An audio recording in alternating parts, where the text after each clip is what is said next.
wide, arms race, grotesque past, shadows near, upon you with fear, disappear.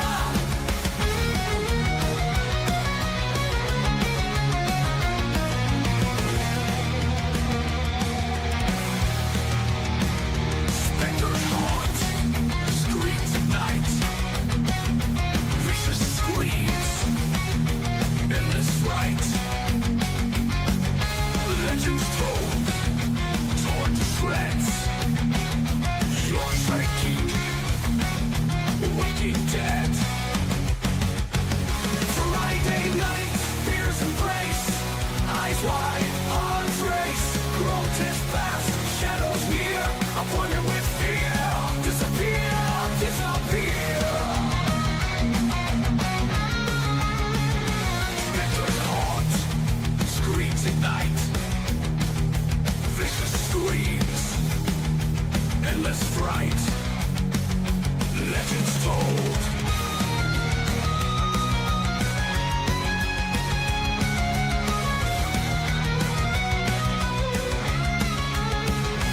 Friday night, fears embrace, eyes wide, hearts race, grotesque past, shadows near, appointed with fear.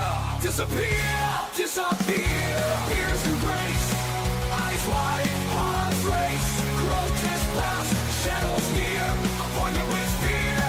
Disappear, disappear.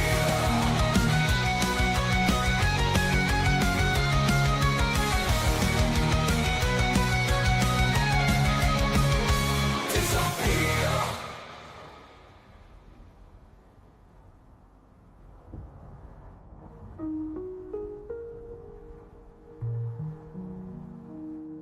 Evil laughs, bloody might, old and new, pure terror sight, keeps with you. Truth unveils, endless dread, no veil. Friday night, fears embrace, eyes wide, arms race, grotesque past, shadows near, upon you with fear. Disappear, disappear.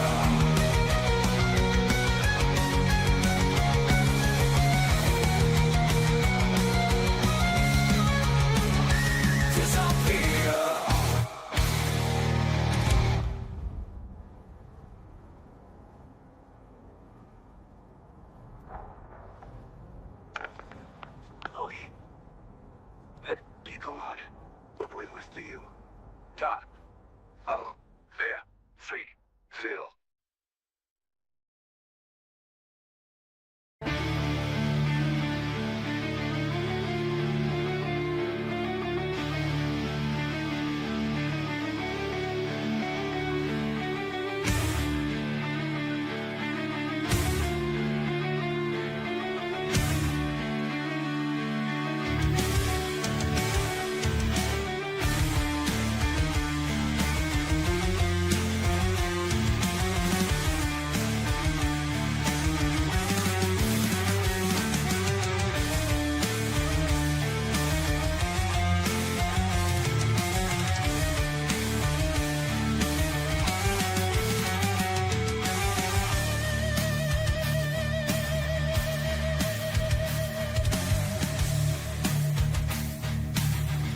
Hey up, it's Steve from the Old Yorkshire Geek. I faded that out a bit early, didn't I, the audio, but never mind. Welcome to Friday Night Appointment with Fear, episode number 144. You'd think I'd be getting good at this by now, wouldn't you? I'm not. I have no learning curve whatsoever. I'm just a straight line. But anyway, welcome to the show. This week we're doing Crimson Peak, a gothic romance slash horror slash ghost story, whatever you want to call it, from Guillermo del Toro, and it is an amazing film. I love this film, I really do. But I'm a bit of a Guillermo del Toro fan.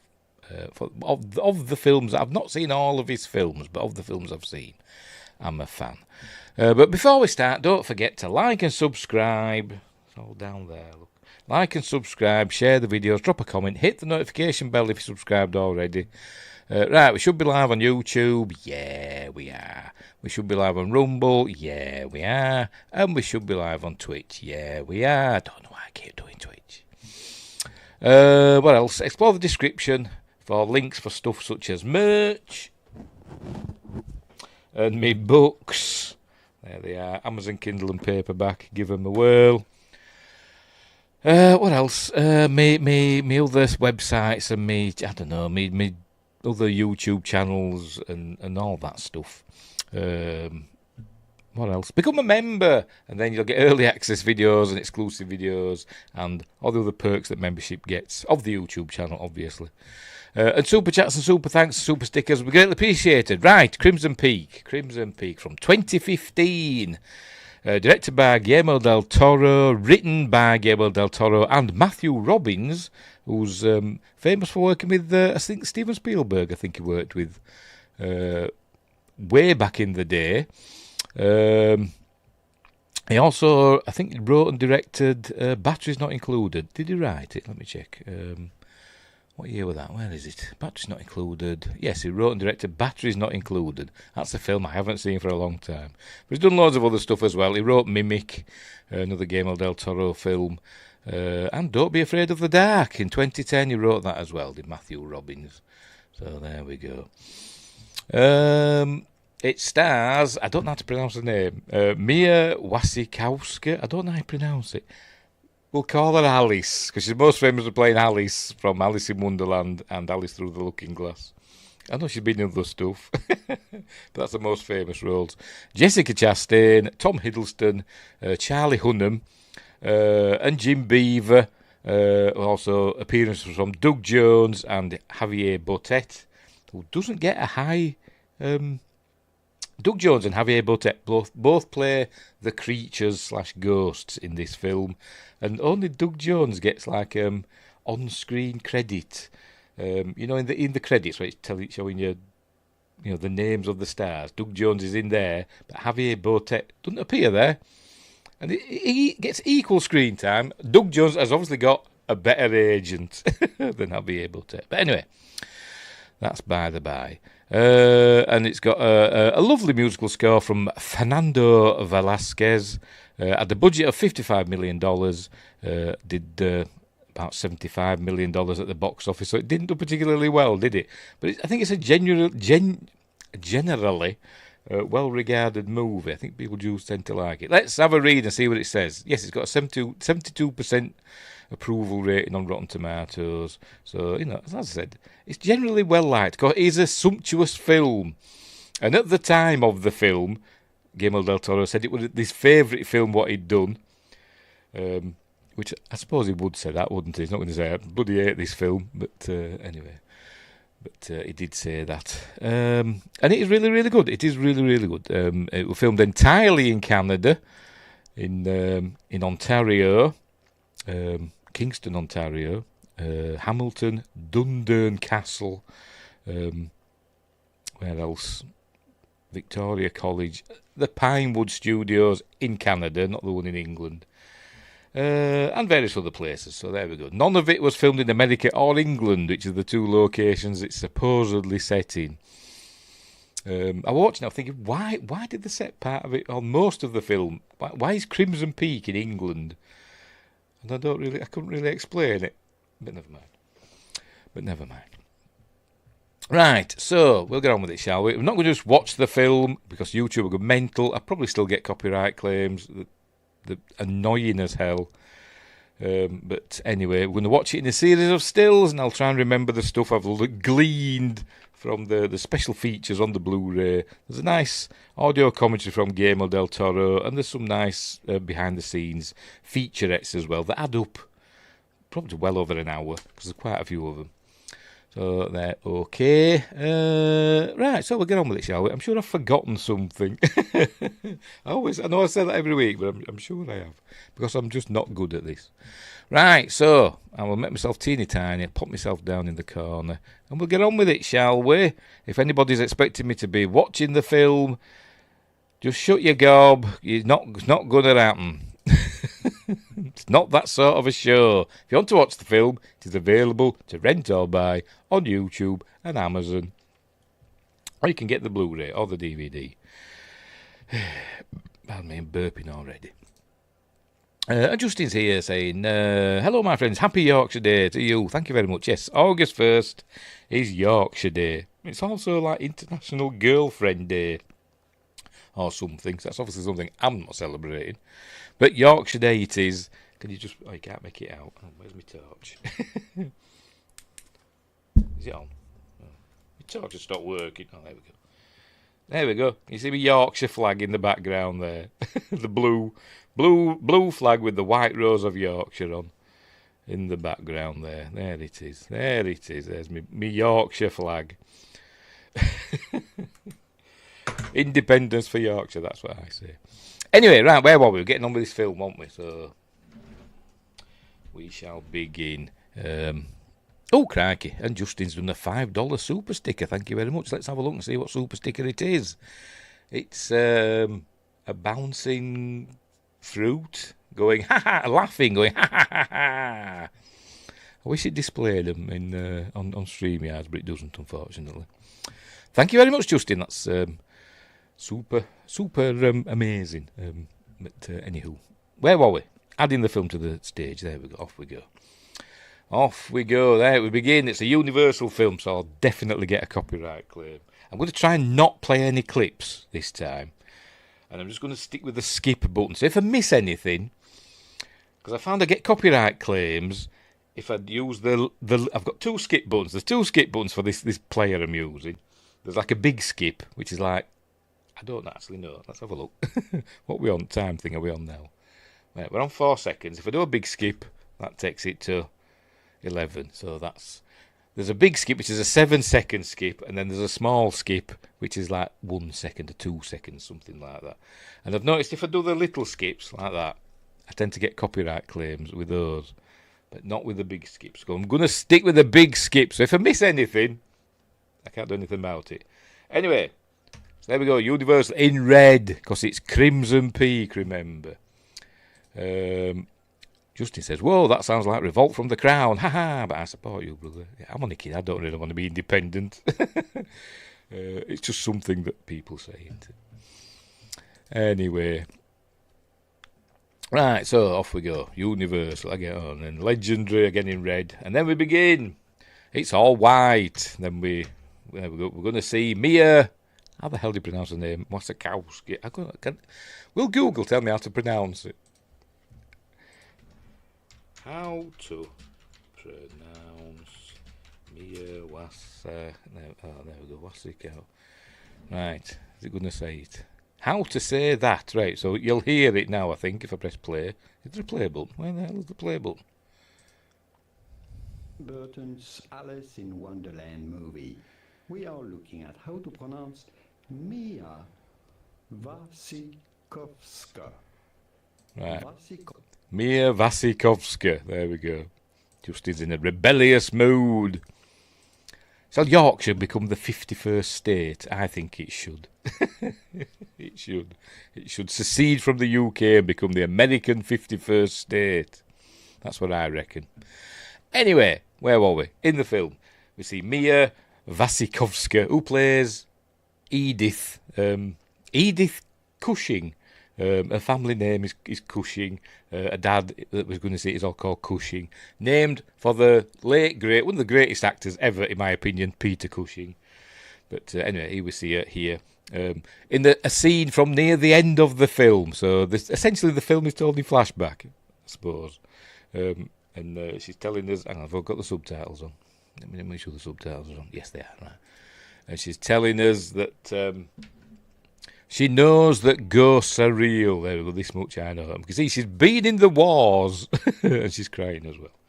And it's all misty. This is the limbo set, what they call the limbo set, which we'll see at the end of the film. Right, so she's seen ghosts. This is what she's telling us. The first ghost she saw was when she was 10-year-old. This is in 1887. Oh, is that right? Yes, 1887. This part. The main part of the film is set in 1901, but this is 1887. When her mum died, and her mum died of, I can't remember what it was called. So I think cholera or something, so there was a closed casket. She doesn't mention it. Is it going to say it in the... there we go, what was it? See, I'm probably going to get a copyright claim now, even though I'm going backwards. Oh, black cholera. I thought it was that, but I didn't want to say it, in case I was wrong. There she is as a young girl, and so her mother's died at the age when she was 10, and the first ghost that she saw was the ghost of her mother. She does see quite a few ghosts in this. She's a veritable Haley Joel Osment in The Sixth Sense. Anyway. Justice says, liked your reviews on Strange New Worlds. I like it so far, but still miss some of the old Roddenberry rules. Made writers better or think more in weight. Yes, I agree. So if you haven't seen my review of the latest episode of Star Trek Strange New Worlds, it's up on the channel. Justice says, if I was president of the USA, you'd be welcoming, brother. My passport needs updating. Or do you mean as the 51st state? It's only a matter of time. Anyway, where were we? Not just for Yorkshire, but about the UK in general.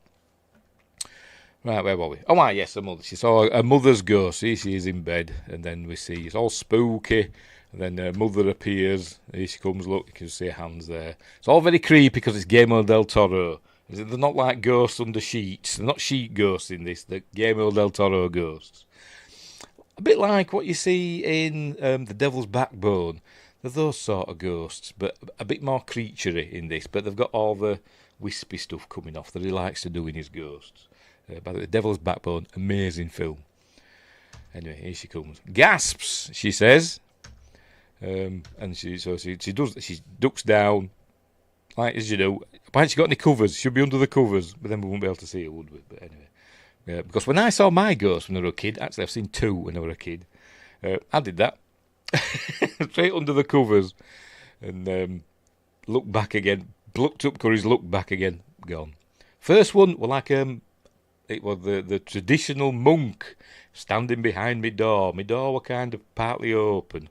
It was ajar, and it was like half in and half behind the door, and it was just standing there doing nothing. I'm getting chills talking about it now. I think I've mentioned it before.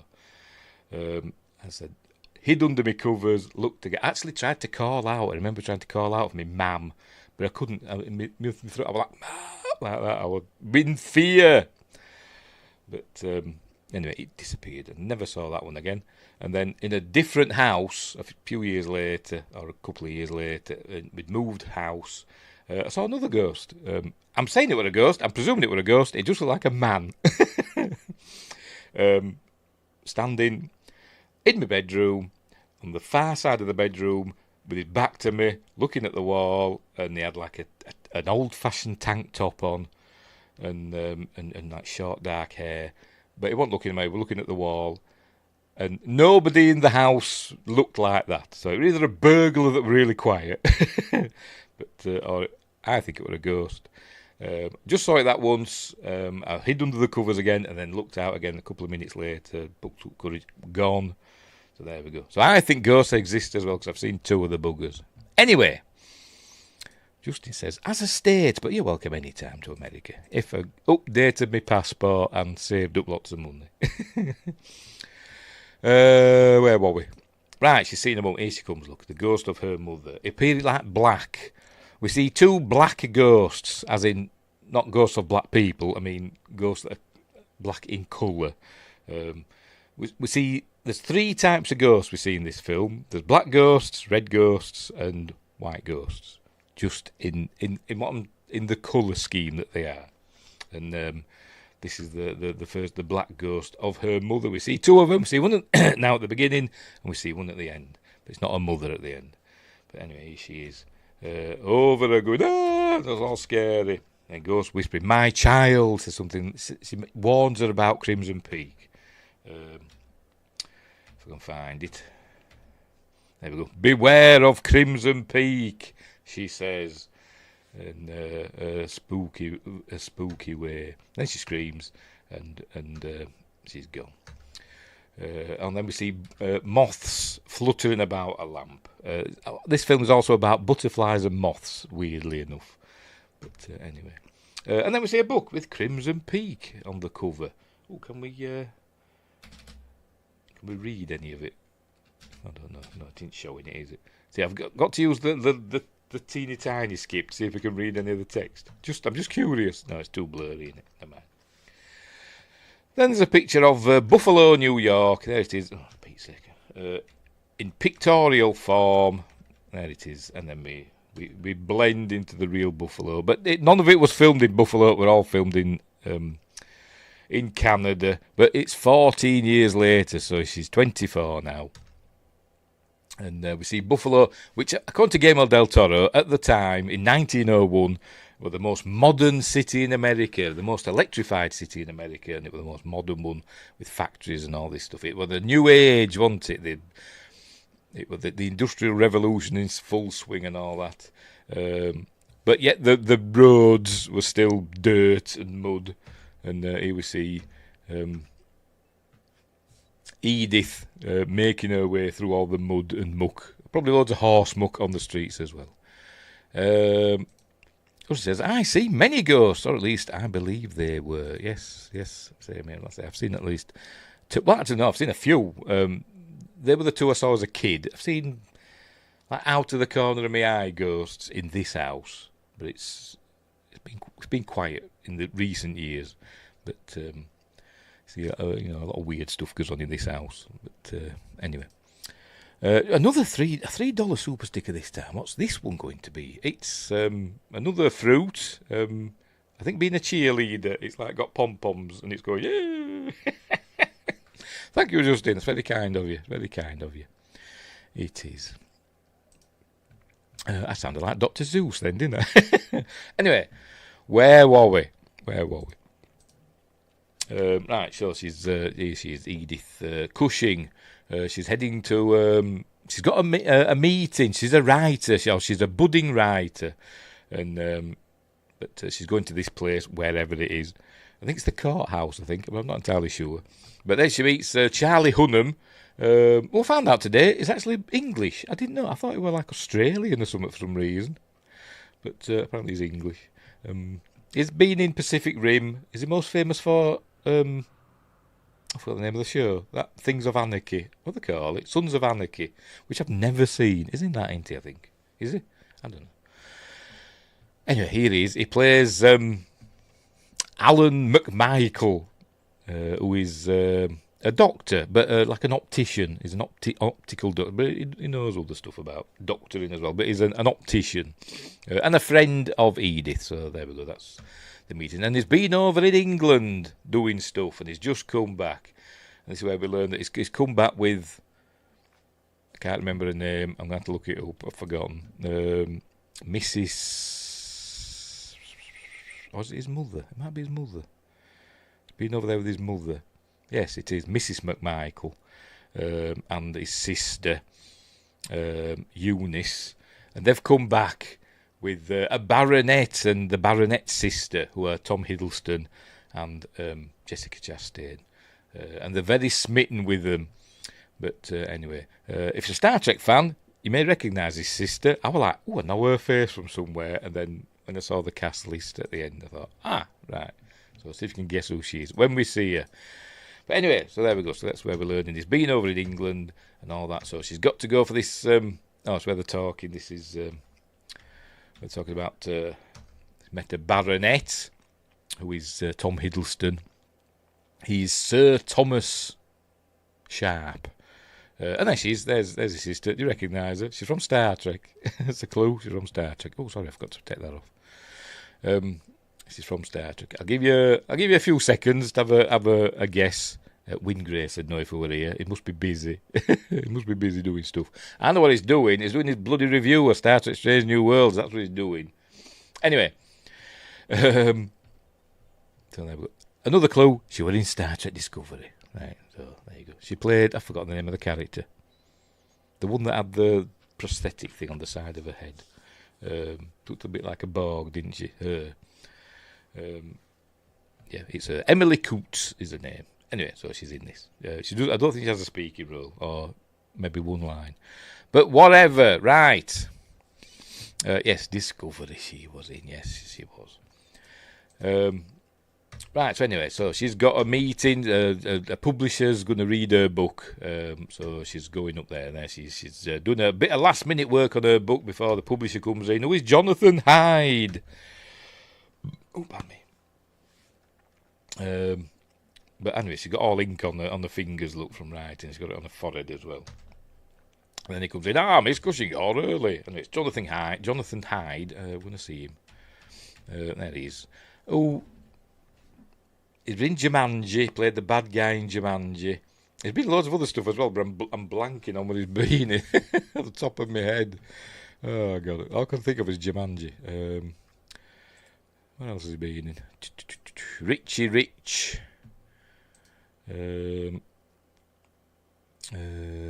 Yes, of course, he was in Titanic. He played Bruce Ismay in Titanic. Oh, yes, of course, he was in The Mummy as well. Yes, of course, he was in The Mummy. Played the other Egyptologist, the baddie Egyptologist in that, didn't he? Sort of. Don't open the book, or whatever he says. Yes, of course.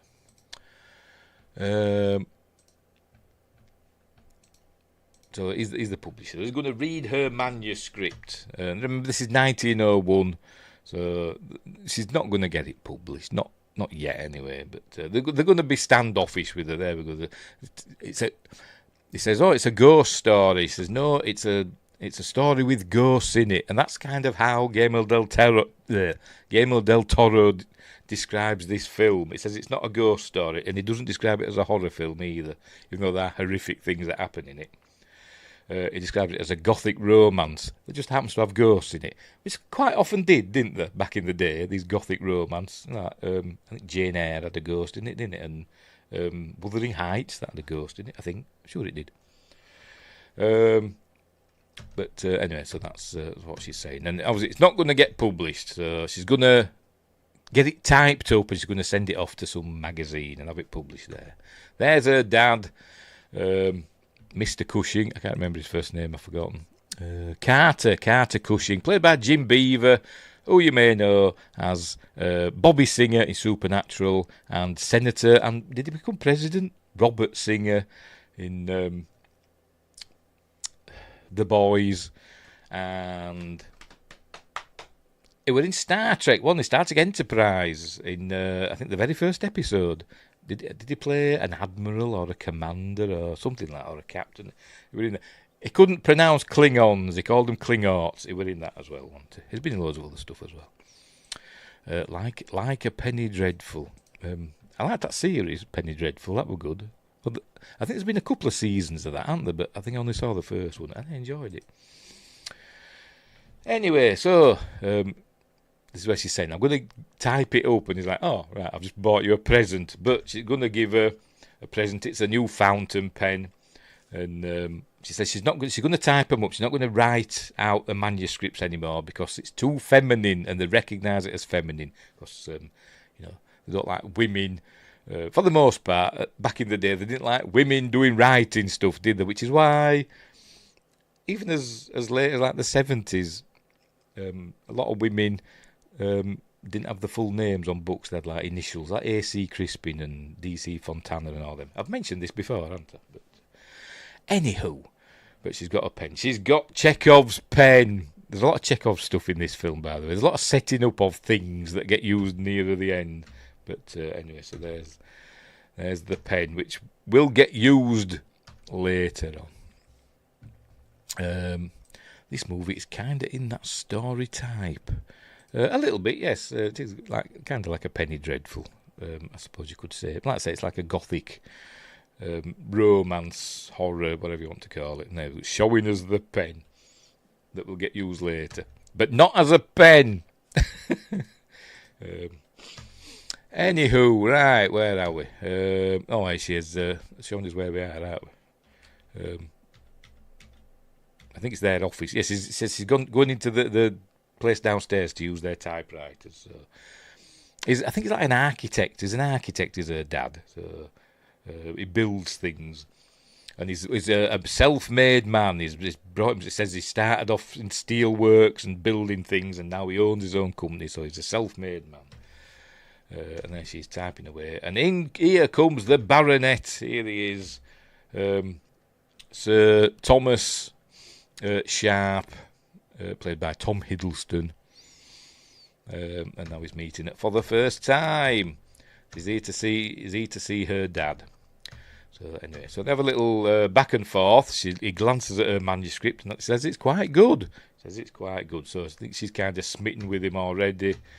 And anyway, but then in comes Jim Beaver. Says, you've met my daughter. I said, oh, right, okie dokie. So anyway, he's there to demonstrate it's like Dragon's Den, this bit. You don't call it that in America, though, do you? I don't know what you call it. In the UK, Dragon's Den is the show where somebody goes in with an invention or a business idea, and they have like all these business people saying, oh, that's a good idea, I'm in, I'll give you so much money, or I'm out. It's that. I don't know what you call it in America. Is it like Shark Tank or something like that? I don't know what you call it, something like that. But it's called Dragon's Den here. So he's telling them about his land, Allerton Hall. I think that's what they call it. In Cumbria. Cumberland it's called. It's not called Cumbria back then. It's called Cumbria now in the northwest of England. But back then it was Cumberland. Where they get this red clay, which is used for stuff. I don't know what. It's used for stuff.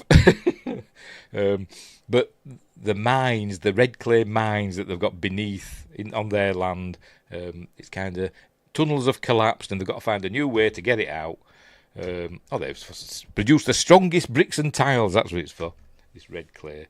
Anyways, invented this machine, a steam machine, obviously, excuse me, to dig down and extract the clay thusly. And so he's built a little steam model of it. And he's got a full-size one that we'll see later on in the film. But anyway. But he's not interested, and I keep calling him Jim Beaver, Carter. He's not interested. He says, it's just a toy, really. He says, have you built the full-size thing? He says, well, no, I want to get some funding. And he says, well, I don't like you, basically. I've raised myself up by my bootstraps. You're man born with a silver spoon in his mouth, blah, blah, blah. You've been to London. You tried to raise capital in London, Edinburgh and Milan, which is important. This is an important part of the film for what happens. Been to those three places. And now he's there trying to get money from them. Because he might be a baronet, but he's no money. But anyway. Sorry, Justin. I said, sorry, I'm rambling tonight. Missed your show Wednesday. I was at the movies. Oh, right. Oh, excuse me. So Fantastic Four. It was pretty good. I haven't seen it yet. I'm waiting for it to come to streaming. But I've heard it's one of those films, isn't it? You either like it or you don't. I've got a feeling I'll think it's okay. I've got a feeling I'll like it. Yeah, Shark. Oh, no, where are we? Did I press that? Hang on. Oh, did I freeze up then? I think I froze up then, didn't I? Right, Shark Tank. Right, cool. Winggrace says, hello. Hey, what a card. Hey, Winggrace, how are you? Right, anyway, so Winggrace is here. Welcome, Winggrace. Oh, hang on. I haven't done this for a while, have I? I haven't done this for a while. To welcome Winggrace, where have I put it? I said welcome to my show.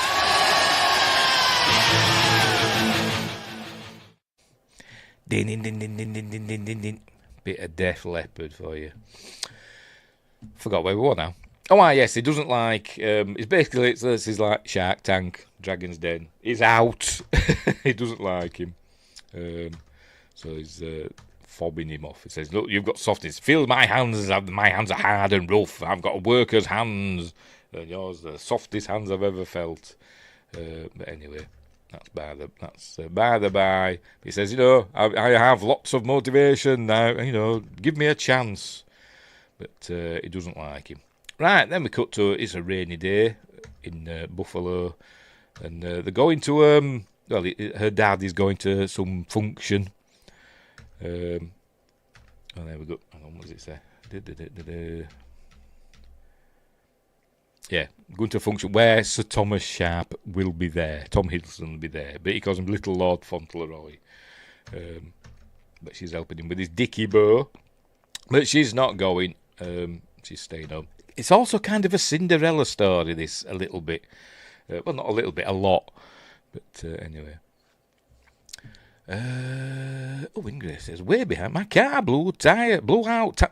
My car tyre blew out early today. Blimey. That's never happened to me, thank goodness. Fingers crossed, touch wood. But hopefully you're okay. And you weren't like bombing along at like 60 miles an hour when it went. Anyway. Anywho.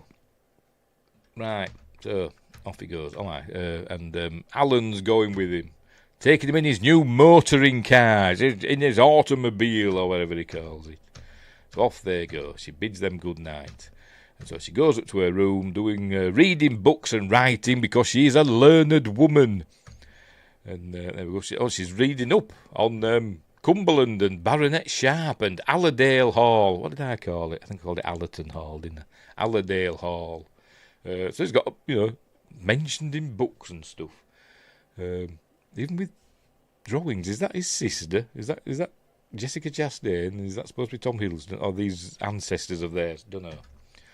So there she's reading that. And then another spooky thing's going to happen now. The door handle starts rattling by itself. And the door opens. There's nobody there, obviously. She's like, creaking because it's spooky. Anyway, he says, who's there? But then, sees that down the corridor. I'd just poo myself. I would just poo myself if I saw that. Sometimes, you get that funny feeling when you go to the loo on the night. You think, I'm not going to look down the stairs as I pass the top of the stairs. I'm not going to look because there might be something there. I'm just heading straight back to my bedroom. That's what I'm like sometimes. Anyway. Justin says, yeah, Fantastic Four was pretty good. And a few things that were made, but I think it was the best Marvel film since the last Spider-Man. I put it in top 10 best Marvel films. Oh, right, it was pretty good then, because they've got a few out now, haven't they? Over 30 now, isn't it? So there we go. Really enjoyed the look of the film. Kind of reminded me of the Fallout world before the war. It's got that 60s. Fallout's got like a futuristic 50s vibe, hasn't it? Whereas this Fantastic Four's got like a futuristic 60s vibe, like a Jetsons sort of thing going on, hasn't it? I'm looking forward to seeing it. And the Superman film as well, when I get round to that one. Anywho, the ghost is there. This is the ghost of her mother again, by the way. Here it comes. She closes the door, as you would, but it just grabs hold of her through the door. I probably miss it. There it goes, pierced through the door. And she's like freaking out. I think it said to her about Crimson Peak again. I think it mentioned that as well again. Let's go back and see. Hang on. There we go. She says it again. Beware of Crimson Peak. By the way, she doesn't know at this point, till way into the film, that I forgot the name. Allerdale Hall is also known as Crimson Peak. That's its nickname. But anyway, right. So anyway, and then the maid comes in and says, "You all right, miss? Oh, I come to tell you that I don't know. I'm talking like that. There's somebody at the door. It's Sir Thomas Sharp. He's there and he's insisting on talking to her. So anyway, so she goes to see what he wants, and he's there to take her to the ball. You shall go to the ball, Cinderella. He's her Prince Charming, and taking her to the ball. They're going to the reception at the McMichael house. So she says, I can't go. But he says, well, yes, you can. So anyway, she must have an in-house hairdresser and all that because, or I don't know how long it's taken them. But suddenly they arrive at the ball, and there's it's Jessica Chastain who plays oh God, I forgot Lucille, who plays Lucille Sharp, playing the piano. Jessica Chastain actually learned to play the piano for this role. Apparently, she also learned to play the bass guitar for her role in Mama, which is a good film. But she learned to play the piano for this film, so there we go. Good old Jessica. Wingate says, I heard Thunderbolts was really good too, but I'm most looking forward to Fantastic Four. Thunderbolts is fine. I quite enjoyed Thunderbolts. I have seen that one. It were okay. Didn't mind it.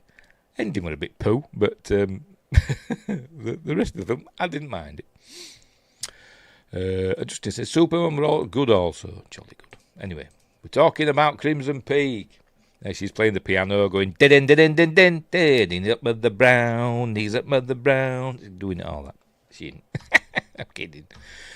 Anyway, so there she's been playing that, and then the crowds part, and in come there they are.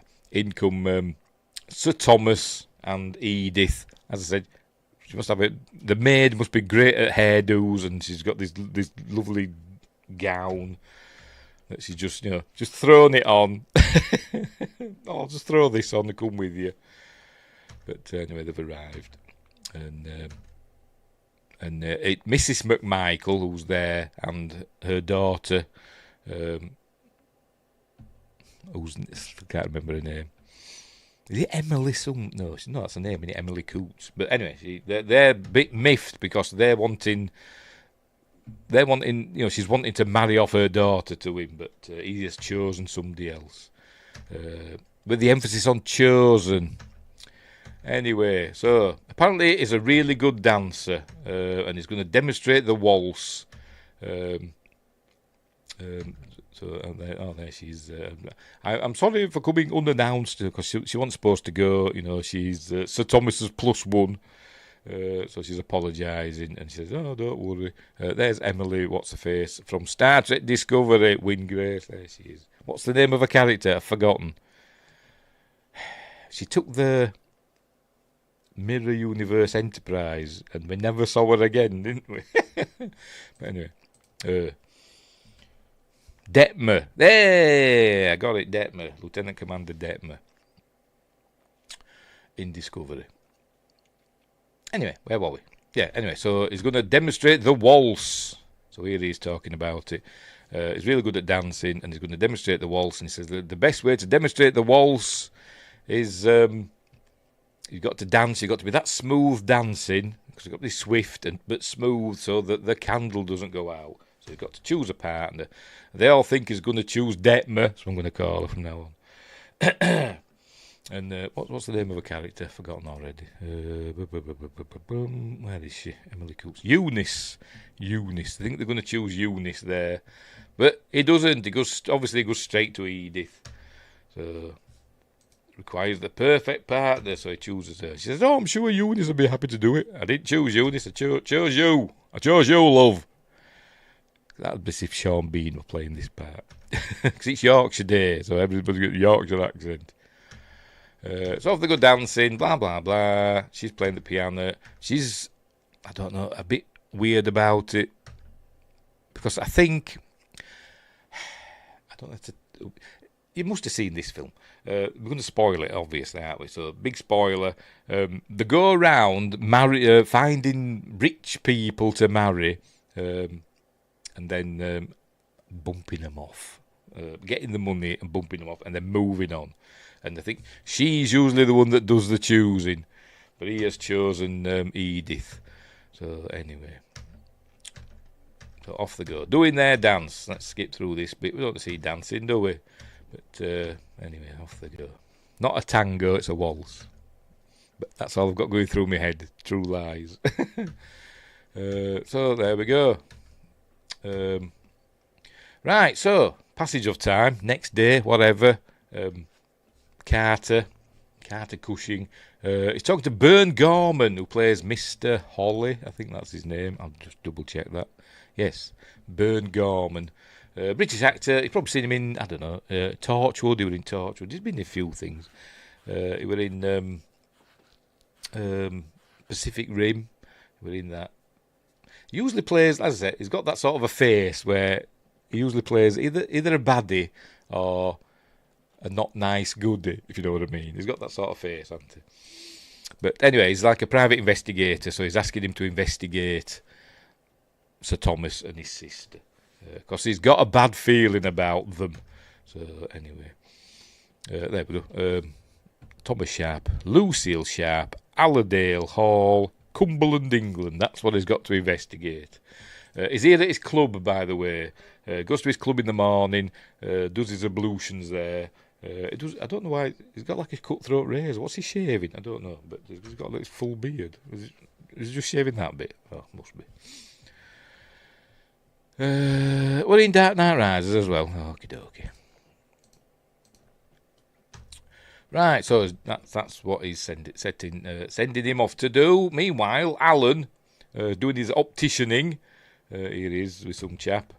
She's gone to visit him as Edith, because they're friends. And she's looking at his books, and we see there's books about eyes, and then there's an Arthur Conan Doyle one. Because you fancy yourself a detective. So it kind of does link with, speaking of Star Trek, this latest episode of Strange New Worlds, because Arthur Conan Doyle's mentioned in this. There's a character called Lucille Windgrace. We've got Star Trek people in this film as well. I mean, anyway, so what's he showing her? I've forgotten. Oh, yes. He's showing her his photos, his ghost photos, spirit photos. That's what he's showing her. It's not going to land on any, is it? It's just missing them all out, isn't it? He's showing them spirit photos. See if we can see one. We're talking about the nitrates on the film. Is it going to show one? For crying out loud. But we get copyright claim now. Look, didn't bloody show. Didn't land on one at all.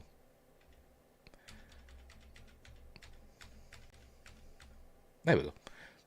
Those big photos of ghosts, apparently, in olden days. I don't think Houdini would be very impressed. But Arthur Conan Doyle would, because he were into that sort of stuff, wasn't he? What's the film Fairy Tale, A True Story? For more on that.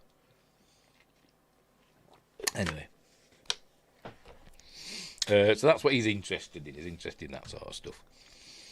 And this where she says... speaking of ghosts, says, why don't people see ghosts and other people don't? And she says, she thinks that you only see ghosts when you need to see them. So that's a little clue about, why she's seeing ghosts, because she needs to see them. Justin says, I like the holodeck episodes. The Dixon Hill one was my favourite. It depends. I'm up and down with the holodeck episodes. Some of them are good, and some of them I'm not a big fan of.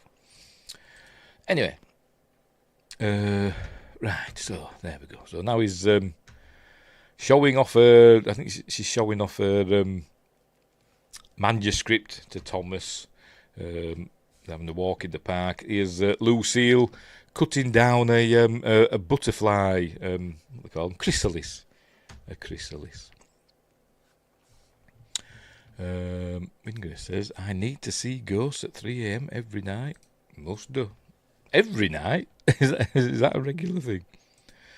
Blimey. Set some cameras up and get all the ghost equipment and stuff and night vision and what they call them EM thing. Anyway, she sees loads of butterflies on the ground. They're apparently dying. I don't know if it must be getting cold or something in Buffalo. The sun's gone in and the butterflies are dying. But she says moths. She says at Allerdale Hall, all they have is moths, which is not true because we do see butterflies there as well. Because moths, like the dark and the cold, so they flourish there, but they feed on butterflies. She says so. There are butterflies there. Anyway, but the point of the film, according to Guillermo del Toro, essentially is that Edith is a butterfly. We see a lot of her clothes and stuff are very butterfly wingy things. And Lucille is a moth, so she's dark. Moths are more... Butterflies, when you see butterflies, they're always flapping about with the wings out, aren't they? But when a moth rests, it folds up its wings, doesn't it? And looks more sinister, doesn't it, than a butterfly. Which is why I think people like butterflies, but don't like moths. I'm not a moth fan. I don't mind butterflies. But anyway. And then we see ants eating the butterflies. Anyway. So, they're having a little chat under a tree. I think he said in this scene here, I think all the other part were filmed out in a park somewhere, in Canada probably. But I think this might have been filmed in a studio. I'm sure he said this part was filmed in a studio, this bit. Probably in front of a green screen. But anyway, she's asking him if he's sure about this. So he's chosen Edith. We're getting a clue that something is amiss with him. He wants the ring. So she's going to give him the ring. That this was Mother's ring and all that. And she's saying, I earned it, but he's got to give the ring. It's like a engagement ring / wedding ring or whatever. That's going to be passed on to the next Lady Sharp. So there we see there's something up. And also a bit close, the brother and sister. There is... I can't even say there's hints of it. There is actual... oh, God, I'm blanking. What do they call it?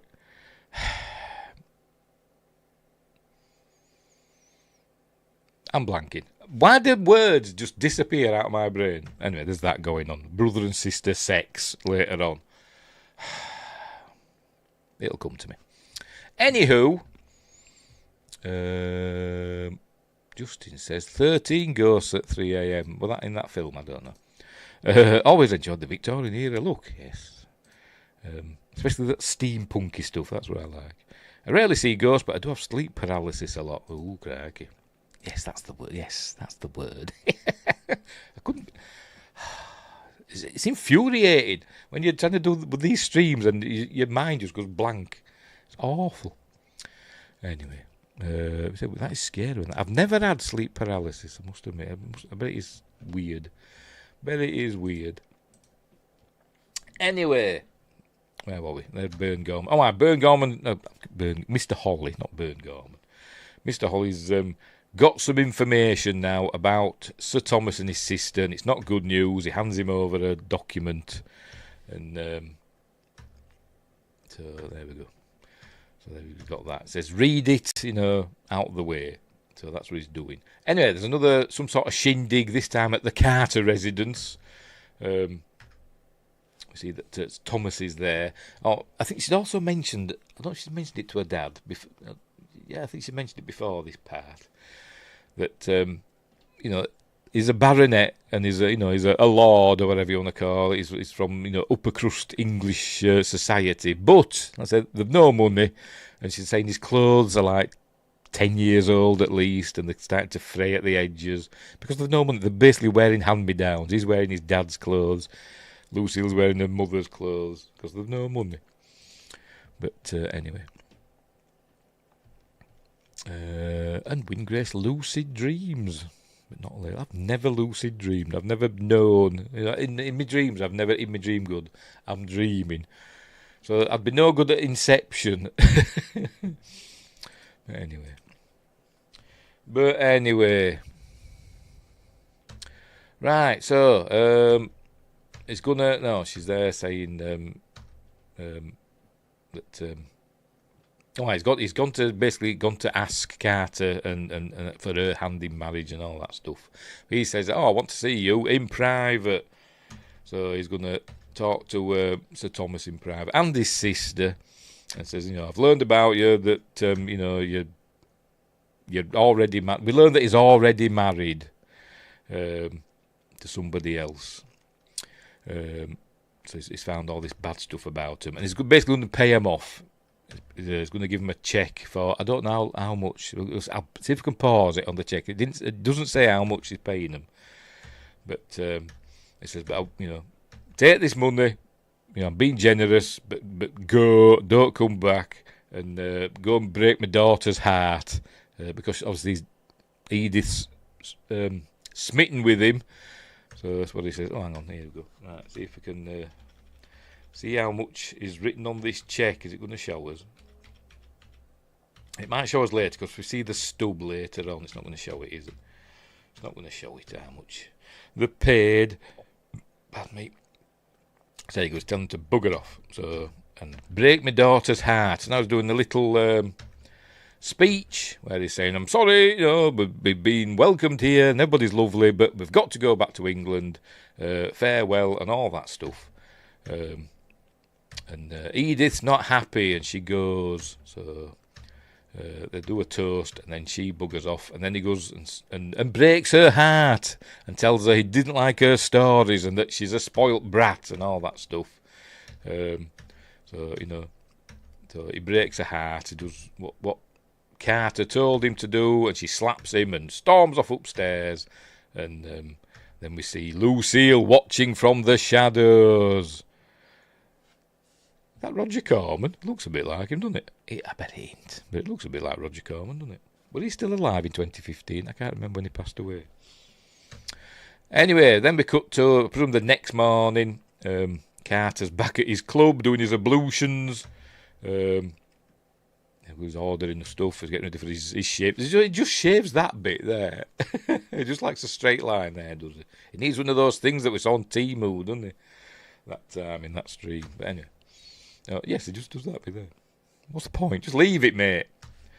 Anyway, he hears a noise and he just walks off and leaves the taps running for some reason, and his razor on that's just asking for trouble, innit? He hears a noise and goes to investigate, and then he goes back. The sink's overflowing, so he's going to turn it off. He drops the thing on the floor, but there's a hand coming, look. Somebody gets him and grabs him and bashes his face onto the sink and bashes him repeatedly, basically brains him and kills him. So he hits the floor. There we go. Not very pretty. So that's the end. Look, smash the sink. It's all water running out. So that's the end of Carter Cushing. Anyway, so the same day, she's asleep. She's fallen asleep doing her writing. Look, the maid gets her up. Yes, Thomas has sent her manuscript back that he said were rubbish. The director, yes, but he's still alive in 2015. Yes, it probably wasn't him. It probably wasn't him. It just looked a bit like him. Anyway, so she's got a manuscript back from Thomas Sharp. But he sent a letter as well with it, explaining everything, and that his dad told him to leave, and he bribed him essentially to leave and to break her heart. But he says he can't. He's got to tell her. And so she goes running to his hotel.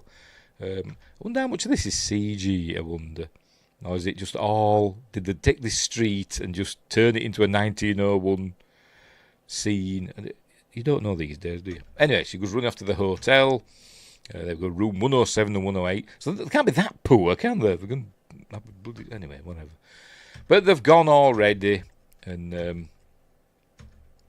But he's there waiting, and he says, Lucille's gone back to England. And he says he can't leave. He wants to marry her. They're falling in love. And spoilers, he's actually genuinely falling in love with her. As I said, they're like a couple of, I can't call them con artists, because they're essentially murderers. But she's the bad one, is Lucille. She's the one that instigates everything, and he just goes along because he loves his sister, and he just basically does what he's told. But even though he's the Lord, but anyway, not Lord Baronet. I mean, this is kind of a horror thriller, so I don't know what the director is thinking.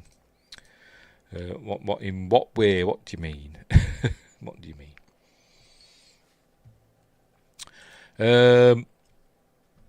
Yeah, so he's telling her that he can't go, and then they're going to kiss and stuff. So anyway, and then she goes back. I think she's going to go to her dad's office or whatever, because she doesn't know what's happened to her dad yet. And then the dad's lawyer's there, going to learn that he's dead. So they were going to go. She's got to go and identify the body. There it is. But Alan comes running in. Came in as soon as I heard. And but he says, I will identify it, and says the lawyer says, no, it's got to be Edith, because she's next of kin or whatever, I don't know. But she has a look, obviously it's him, and But Alan starts having a good rummage about because he thinks he's Arthur Conan Doyle, thinks he's Sherlock Holmes, has a good rummage about, saying, "Hell, help me turn him over." She plays pop with him, says, leave him alone, he'll be 60 next week." And she's all getting all upset. Obviously, there he goes, turning 60 next week. And she sees his hand. And this actually wasn't going to be in the script because she were having trouble with Mia Wasikowska breaking down. She's got to break down at the end of this little scene, and she was having trouble doing that for some reason. Don't know why. Can't just acting, dear. But and so Guillermo del Toro had this little bit in where his hand is out from under the cloth, and she touches his hand, and she says, "Why is his hand so cold?" And that causes her to break down. That did the trick for her. I don't know why, but it just did. And then she breaks down. But he's here for her. Look, he says, "I'm here for you. I'll always be here for you." And then there's the funeral in the rain. Nothing more depressing than the funeral in the rain, is there? But anyway. And then she's off to England with her new... Did they ever get married? I don't know if they ever get married. It don't actually show a ceremony or anything. Or they're going to get married. I'm not entirely sure. I think they have got married. I think. But it doesn't say that in so many words. Anyway, you said he didn't consider this a ghost story or horror film. Yeah, no, yes, he says it's a gothic romance, but that's it. It's got horrific things that happen in it. But yeah, it's Guillermo del Toro. Everything he does is horror in his one way or another, even Pacific Rim. But anyway, so here they are in Cumberland. I keep calling it Cumbria because that's what it's called now, in Cumberland. As I said, here it is. They built, a nice big exterior of the house. I don't think it's an actual. I don't think it's really there. I don't think there's a real place. But it's in. Where did I say it was? I know it's in Ontario, but whereabouts? It says here somewhere. Kendall, Clarington, Ontario. House exterior shots. That's it. I think they just built it. And I suppose it does look a little bit like Cumberland / Cumbria. It's got the Lake District is another name that it has in the UK. And there's a lot of... The highest mountain, I'll put mountain in quotes, in England, is in the Lake District, Scafell Pike it's called. But it's not very high. I think it's like that 3,000 feet. If that, it's not very high. But they're more like hills, so I suppose this is... If we saw like these towering peaks, like sometimes you see in Canada, in Canadian locations, these towering peaks, all these fir trees and stuff, that wouldn't look very much like Cumbria, but this does. Anywho, so they've arrived. They're back home. Well, he's back home at Allerdale Hall, and a dog arrives. There we go. It says, "Who's this dog? He's got a collar on." And he says, "Oh, can we keep it? He's adorable." He says, "Yeah, whatever." Turns out this dog is the dog of one of his previous wives. It turns out. But anyway, so here he is. He walks her, carries her over the threshold into the set now. So they go over the threshold into the set, which is in a studio, a 3-story set, 60 feet high. It's very elaborate and ornate. It's where we're learning about that they've got this big, massive mansion and they can't afford to keep up to it. The mines are below the house, but they can't afford it to keep up to it. Hang on, he's going to show it. So they're looking up. What's going to show us big holes in the roof, look, and leaves are raining down. I don't know why there's leaves. There's hardly any trees in this area. Have they got trees growing on the roof? I don't know, but there's leaves coming down and snow and stuff coming through the roof. They can't afford to fix that. And also, is it going to show it? I don't know if I've gone too far. There we go. When he walks on these floorboards, we see the red clay seeping up, and essentially it says there, the house is sinking into the clay. Obviously, the clay is supposed to look like blood, essentially. And later on, we see that the clay is seeping into the wall, so it's probably it's going up the walls. Is the clay inside, like litmus paper, like ink on litmus paper? It's seeping up into the house, so it looks like the walls are bleeding and stuff like that. But anyway, taking her up to her room. Oh, and there's loads of dead and dying flies. And she gets a glimpse in the mirror of a figure. Oh, another ghost going by. And she turns around, and she just sees it disappearing. Hang on. Where is it? There it is, just disappearing. A red ghost. This one. The ghosts. As I said, there's what is it? 4 ghosts, 5 ghosts that we see in the film. There's her mother, which we've seen twice. There's the ghosts of his 3 wives. Spoilers. They're red. And there's another one, and I can't remember what that one is. I can't remember. No, because there's a red ghost that's actually the ghost of their mother. Because spoilers, they murdered their mother as well. Maybe the dad as well. I don't think it mentions that. Or maybe it does. I can't remember. But there's a wispy white ghost as well, and I can't remember who that is. Maybe it'll remind us as we go. And another spoiler is a ghost of a baby as well. Right. So anyway, so she's wondering. Oh, and she hears the elevator. There's a lift that apparently were fitted, installed for the mother before she died, because she was like a bit of an invalid. But the father broke the mother's leg, and she needed a wheelchair to get about. So they installed this lift that goes up and down, even down into the mines area of. It's not really they call it the mine, but it's not really. But that's what they call it. But it even goes down there. And then a red ball appears. I think this is supposed to be like a spooky red ball. Red is obviously supposed to represent death in it. Like in The Sixth Sense, whenever you saw something red in The Sixth Sense, it meant there's something to do with dead people on it. But this red ball just appears with that dog. And there's a scene with it later on which is kind of spooky. Anyway, she says, I saw a woman. So I told you, you saw Lucille. No, it was something else. But anyway. So, there we go. So they're all meeting and greeting. And, they've no servants to speak of. Lucille does all the cooking and looking after the house. And she's wanting to, fit in. And she wants some keys. She asks Lucille, when you can get me a set of house keys cut? And she says, well, when you settle in and get to know the house, then we'll talk about it again, she says. Because Lucille has the only set of, house keys. And there's one particular key that is important, and I'm thinking, why is this key on with the set of house keys? I have no idea, but it is. The key in question, you think she'd just hide it away somewhere. But anyway, never mind.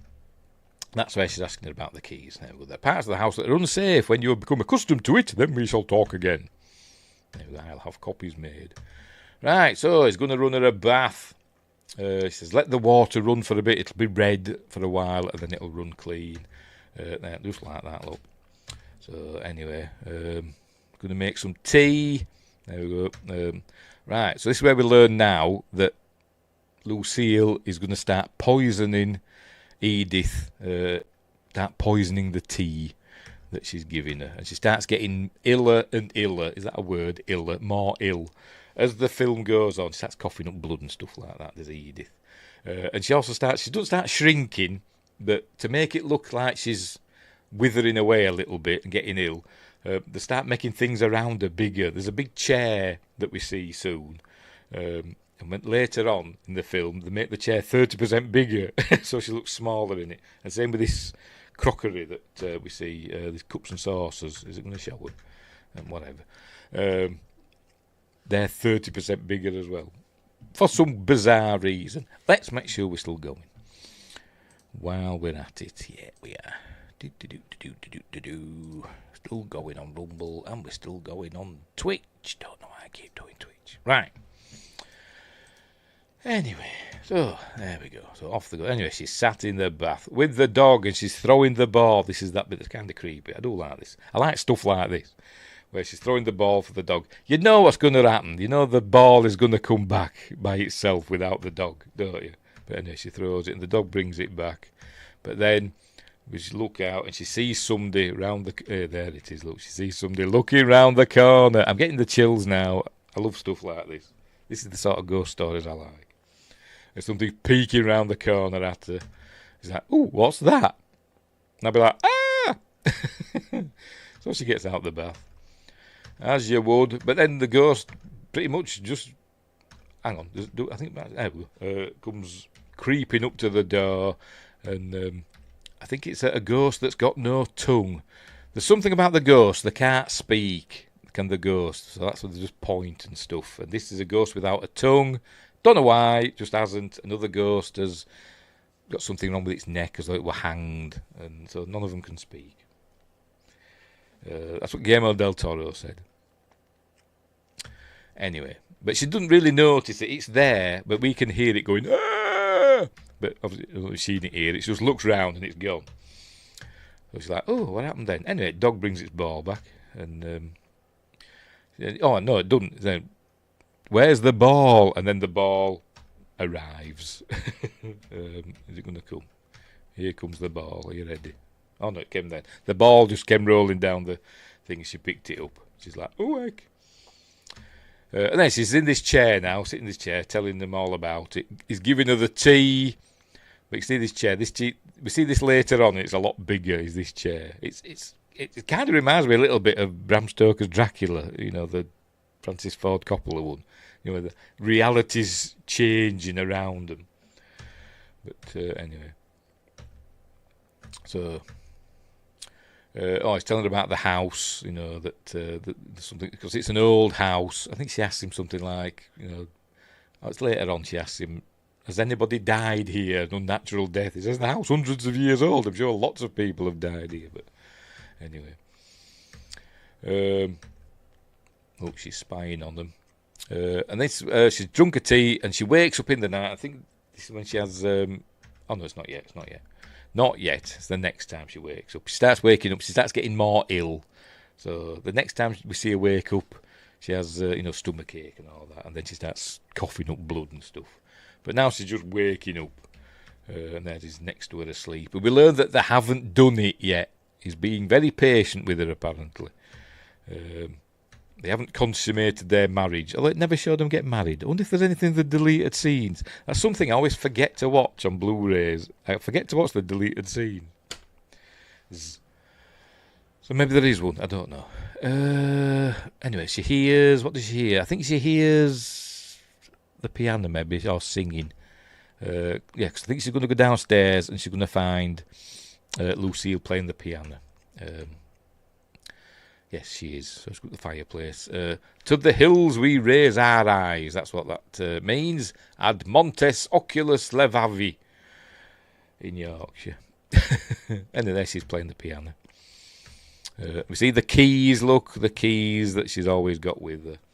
Just one particular key we need later on. But anyway, so they're having a little chat about, they've lived there all their lives and all that stuff. There's a painting on the wall. That's their mother, which apparently, according to Guillermo del Toro, looks a lot like his grandmother. But it looks like a severe, stern woman, but we see she's got the ring on that Edith is now wearing. Oh, there we could see it a bit better there. It must be the ring of the lady of the house, I'm guessing. There she's... Oh, look, I've got that ring.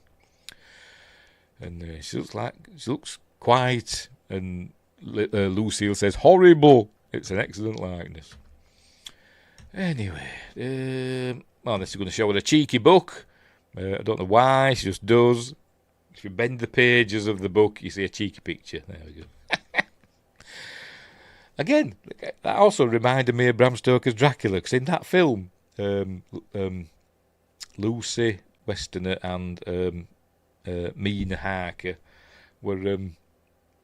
Actually, she wasn't Mina Harker, she was Mina Murray, wasn't she? We're looking at like the Kama Sutra, wasn't there, or something? Anyway, must have been a thing with gothic romances. Anyway, so right.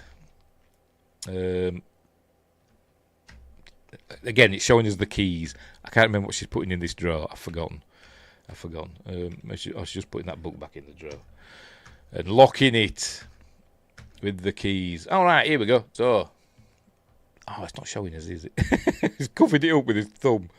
The check that we're back in Buffalo, and the lawyer of the Cushing family, they're dealing with the estate. And apparently everything's been sold off, and all the money is going to be sent over to Edith.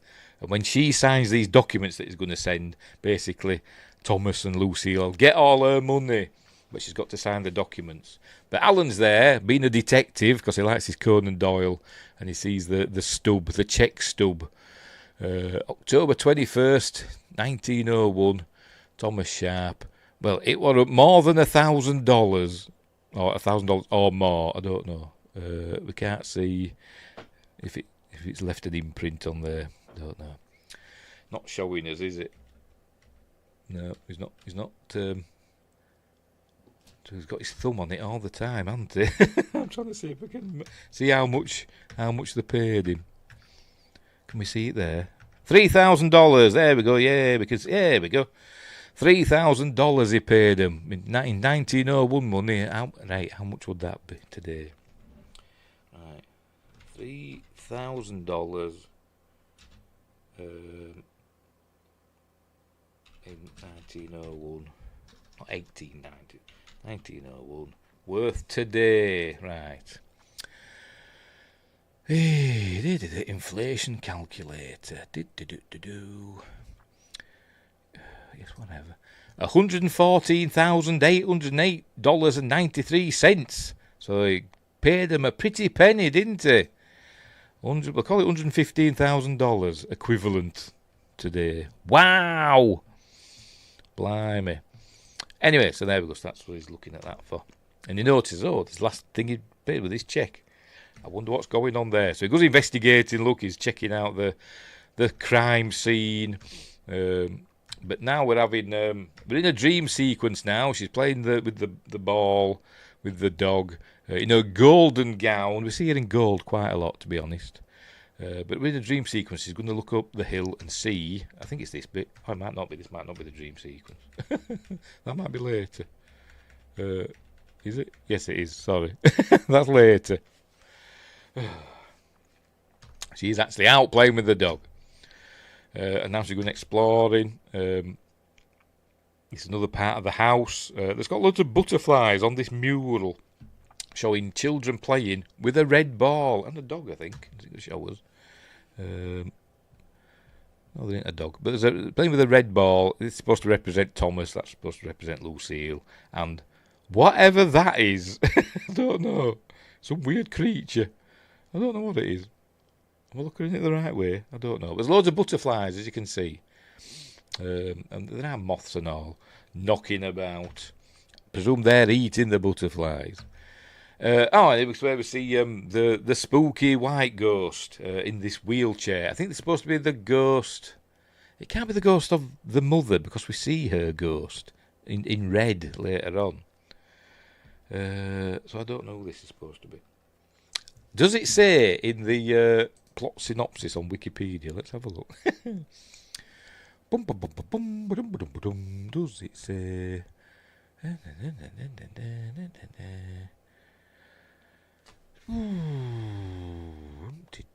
Tum. No, it doesn't say. Never mind. But anyway, see it there. Look, I shall. Hang on.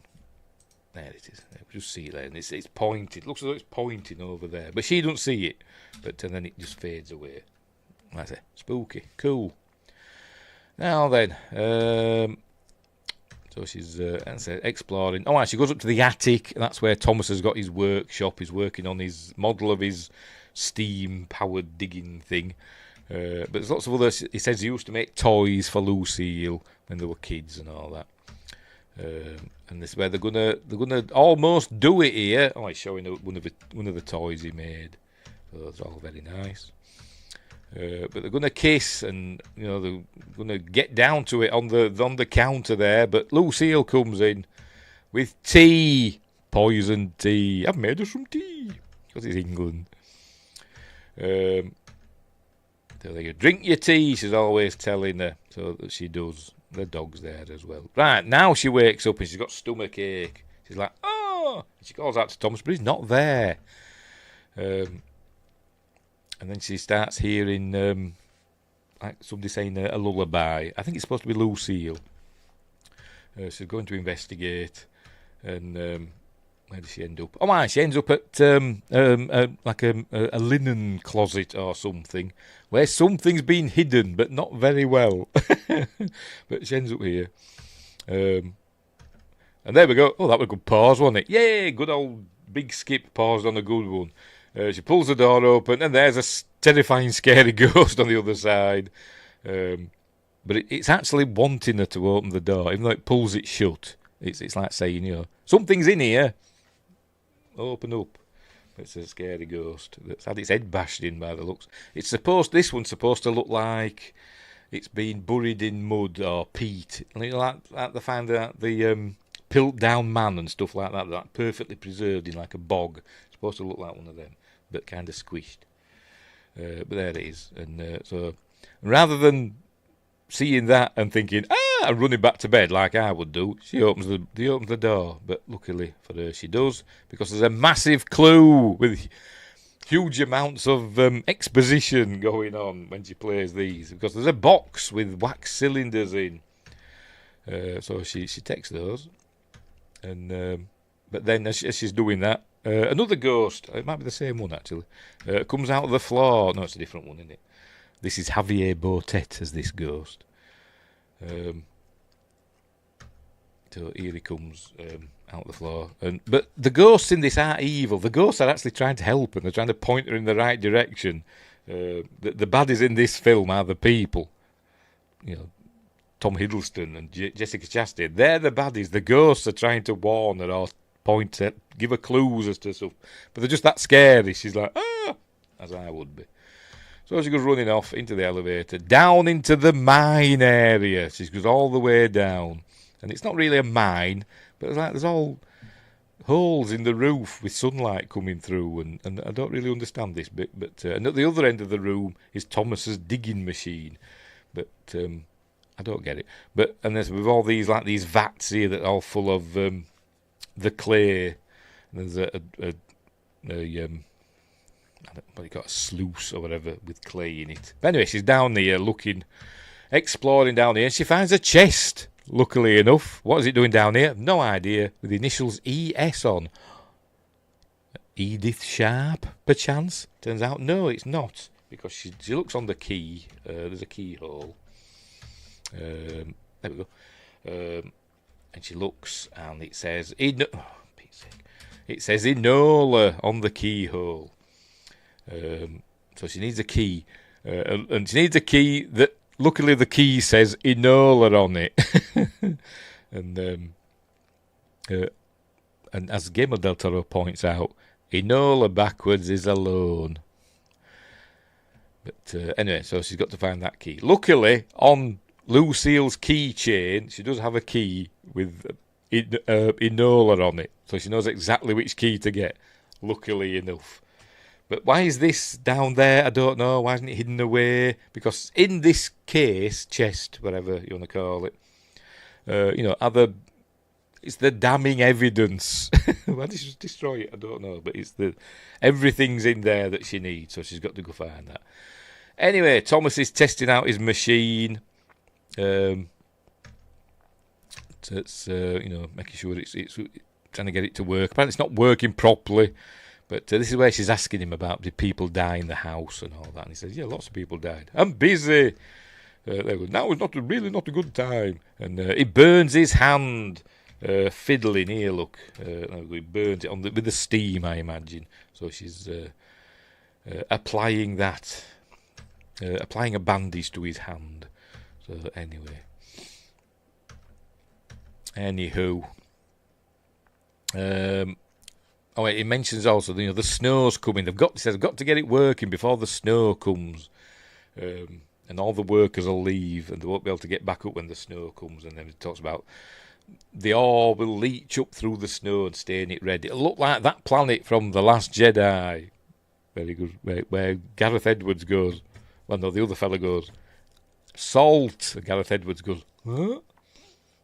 Less said about that film, the better. I don't know how I even mentioned it. Anywho, right. Meanwhile, Alan McMichael is gonna meet. He's meeting up with the lawyer. I think this is the grave, isn't it, or the tomb or whatever of the Carter family. The Carter family crypt or whatever. But he's meeting with the lawyer, and he's telling her about he's wanting all the money for that clay machine of his Thomas, and then he tells Alan about Mr. Holly. He says Carter Cushing employed Mr. Holly to investigate them, so he said get in touch with him. So that's what he's going to do. He said, I'll get Mr. Holly to get in touch with you or whatever. Now was the dream sequence that I thought were earlier. Maybe she's having a dream, and she's outside. This actually reminds me of Whistle and I'll Come to You, which is based on M.R. James, it's a ghost story. Whistle and I'll Come to You, my love. It's based on that 1968 BBC thing, starring I forgot the name now. Oh, what do they call him? I've forgotten. Starring a great British actor. But it's in black and white. But it's a great ghost story. It's one of my favourites. I watch it regularly. This actually reminds me of that. There's a bit in that that's a dream sequence, and he's on the beach. I mean, here she's not on the beach, but on that he's on the beach, and he keeps seeing this ghost, which basically just looks like a piece of cloth just flapping about. But it's actually terrifying. Well, I think it is. And in this, she's seeing up on the hill one of the red ghosts just pointing at something. Don't know what it's pointing at, but she just sees that. And she's just looking, and it's just pointing. And it just reminds me of that. And she wakes up, and we see that she's been coughing up blood. There's blood on her pillow there. Yeah, there we go. So she's not well. Anyway, and see, Thomas is not there again. Where does he go in the middle of the night? We find out later. Oh, dear. What's she saying here? Oh, she's speaking out to the ghosts, isn't she? Give me a signal. Touch my hand. The one actually grabs her and pulls her down. There we go. I think something good. She hits the floor, but does something actually grab her? Because it happens really quick, and I didn't notice. So I'm going to see what happens. Is it going to grab her? It's not going to bloody do it, is it? Is something going to grab her? I'm going to get a bloody copyright claim. I am. See, did something grab her then, or did she just go down? No, she just goes down, doesn't she? Something invisible drags her down to the ground. And then she hears noises. She looks towards this, I don't know, is it a crack in the door, or I don't know what it is, but it's something. There's an opening there. She can hear noises coming through it. And this scene was actually inspired by something that actually happened to Guillermo del Toro. When he was in New Zealand, remember he was originally going to do the Hobbit films, wasn't he, Guillermo del Toro? Excuse me. He was in New Zealand doing like scouting, location scouting. There were him and his team. I think he said there were about 7 of them doing this location scouting in New Zealand, and they were in this hotel that were in the middle of nowhere, and it was actually officially closed, but they opened it up for him and his team. So there was just him and his 6 other people in this hotel. It's kind of spooky hotel, he said. And then he woke up in the middle of the night and he heard the sound. He could hear the sound of somebody being murdered. These noises, somebody screaming, and then a man sobbing. And he could hear it. I'm getting chills. He could hear it coming through like a vent in the wall. And he followed it, and it was like it led to a bathroom. And there was nobody there, obviously. And that inspired this. This is what she's hearing now. She's hearing. I'll just play it a bit. Not gone too far. Maybe. She hears that. So anyway, now she goes to the bathroom, like Guillermo del Toro did. But I don't think Guillermo del Toro found a ghost with an axe in its head in the bath. That's what we're seeing here. And this is supposed to be the mother of Lucille and Thomas. Because we learned that Lucille killed her with an axe in the head. So there she is in the bath. Played by Doug Jones. This is Doug Jones. There he is, coming out of the bath. Again, probably inspired by the old woman in The Shining, I imagine. Or maybe not inspired, but influenced. You know, everybody will be thinking of that one, see this world. So she runs off, obviously, as you would. She's following her down the corridor. She's saying, Edith, his blood will be on your hands. And later on we see that it actually is, but not in the way that you think. Anyway, there she goes, a woman in the corridor. Anyway, so they don't believe it. Anyway, so they're sitting in this chair, which has got massive now, look. It wasn't that big before, was it? And the cups are also 30% bigger. Just to make it look as though she's shrinking away. But anyway. But obviously they don't believe her. Just give her some more poison tea. Anyway, so... Thomas says, I'll take her to the post office. He's got to go to the post office to pick up some parts for his machine. So he's going to take her there. And it's quite, I think it says like half a day's journey to the nearest town. So, pardon me. So we're going to take her there to get her out of the house and get her some fresh air. So that's what they're going to do. Off they go. So there they are. These are parts that he's had built in Glasgow. They've been delivered. There we go. The sharp minds might reopen if this thing cooperates. Anyway, the postmaster or whatever says, "Oh, you Lady Sharp, I've got some post for you. One of them all the way from Milan, Italy." There we go. He says, "I don't know anybody in Milan." I said, "Well, apparently you do." So there we go. So she's got a letter there. I'm going to show it there for Lady E. Sharp. Remember, she saw the casket case, whatever you want to call it, with ES on. Obviously, this is her Enola. This is Enola.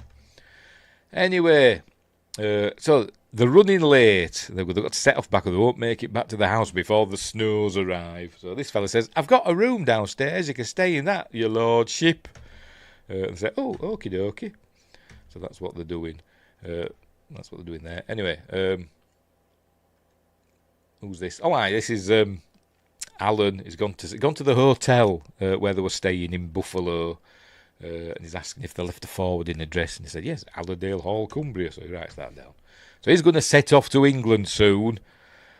But first we're going to have a meeting with Mr. Holly. Mr. Holly's got some more information about them, some news clippings, and there we go.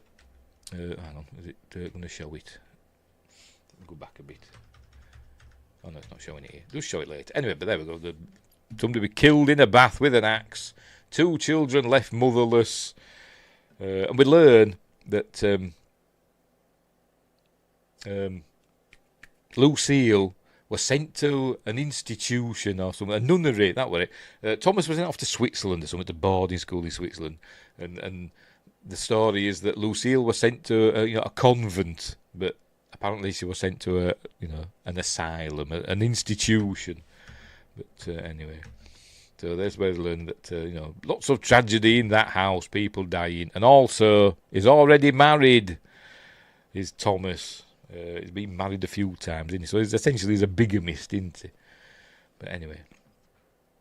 Right, so they're in this little room, and this is where they're going to do it. This is where they're going to be the sex scene, and he's genuinely falling in love with her, and he's saying, "Let's just go, let's just leave," and all that stuff. She suggests that. She says, "I can't."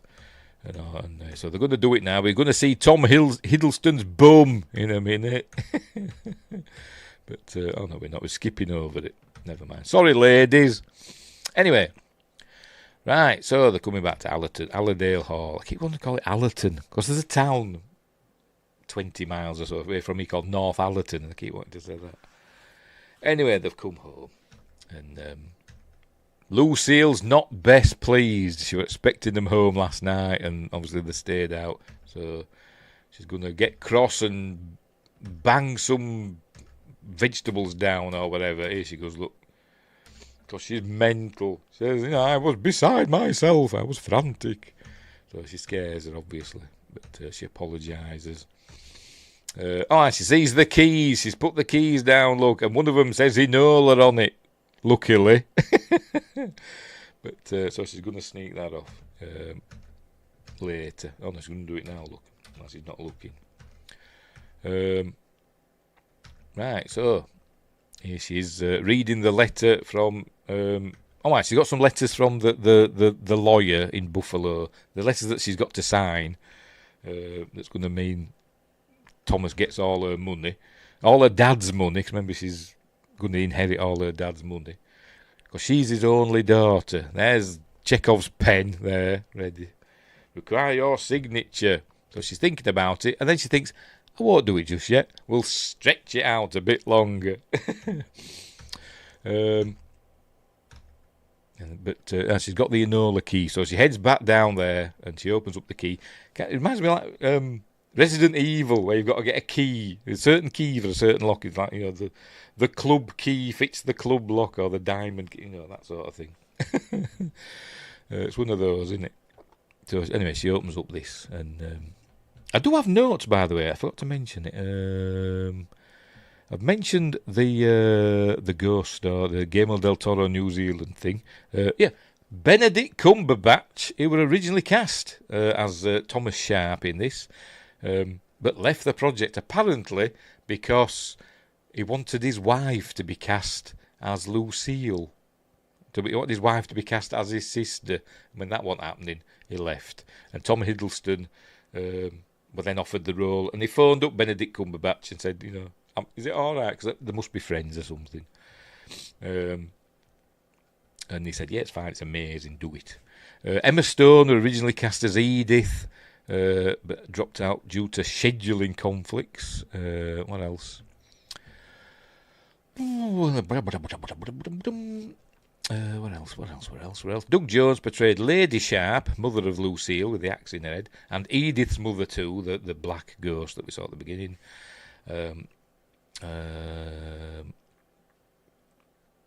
Javier Botet plays some of the others. Like the one that we saw crawling about. Javier Botet is most famous for being the Medeiros girl creature in the Wreck films, and he played Dracula in Last Voyage of the Demeter. Did Javier Botet. What else? Jessica Chastain learned piano. That's about it, really, pretty much. There's loads of trivia stuff on IMDb, but they're the main bits. Right, she's opening this up. And going to get lots of documents that are in this. It's not showing it, is it? He's testing his machine out still. I can see it in the background. That's his machine in the background. Don't show it then. His machine in the background, bringing up the red clay from this area. But anyway, she's finding these manila folders or envelopes with the incriminating information in, all nice and neatly labelled. Just burn it. I don't know why she's keeping it. Anyway. Right, so a letter from Edinburgh, letter from London, letter from Milan, and that's what it's reminding us here that we saw earlier on. That they'd been to London, Edinburgh and Milan. So they've obviously been to each of those places, married somebody rich, usually like a spinster, probably, maybe a little bit older, but lots of money, and they bumped them off. And there's no immediate family. So I don't know why we're going to try and go for Emily Coots, because she had immediate family, didn't she? Unless they were going to bump off Alan and his mother as well. But is it Alan? Yeah, Alan. Anyway, whatever. So now she knows what's up. And then suddenly one of these things, this vat starts rattling like that. So something's in there. The ghosts are telling something's in there. But it's locked and she can't get in. So rather than look for another key, she just bashes it with a stone or something. I don't know. Have you ever tried smashing off a padlock? It's really hard. Maybe they weren't made as well in them days. I don't know. But I almost had a tiny little padlock on my shed door that it actually rusted up a little bit. I sprayed, when you put the key in, it doesn't turn. So I sprayed it with WD-40 stuff. But it wasn't having it. So I thought, sod it, I'll just smash it off with a hammer. No chance. No chance. It wasn't happening. But she does that easily. Anyway, so she's looking in this vat of the red clay. So she has a prod about. Don't find anything. Something distracts her. Can't remember what. maybe somebody calls her, can't remember, but she goes to check that out. But as she's walking away, we see that one of the skeletons comes out, so that's where they've been dumping the bodies in the red clay. Anywho, what's happening now? Can't remember. Well, I can't remember what they're talking about here. They're having a meeting, but I forgot what about. Yes, he's got his machine working. Yes, we've seen that. Obviously, he's in love with Edith now, and we've seen that she's jealous. Is Lucille, because obviously there's the big incest thing going on between them. But he's fallen in love with Edith, but she's going to get jealous because she wears the pants in this relationship.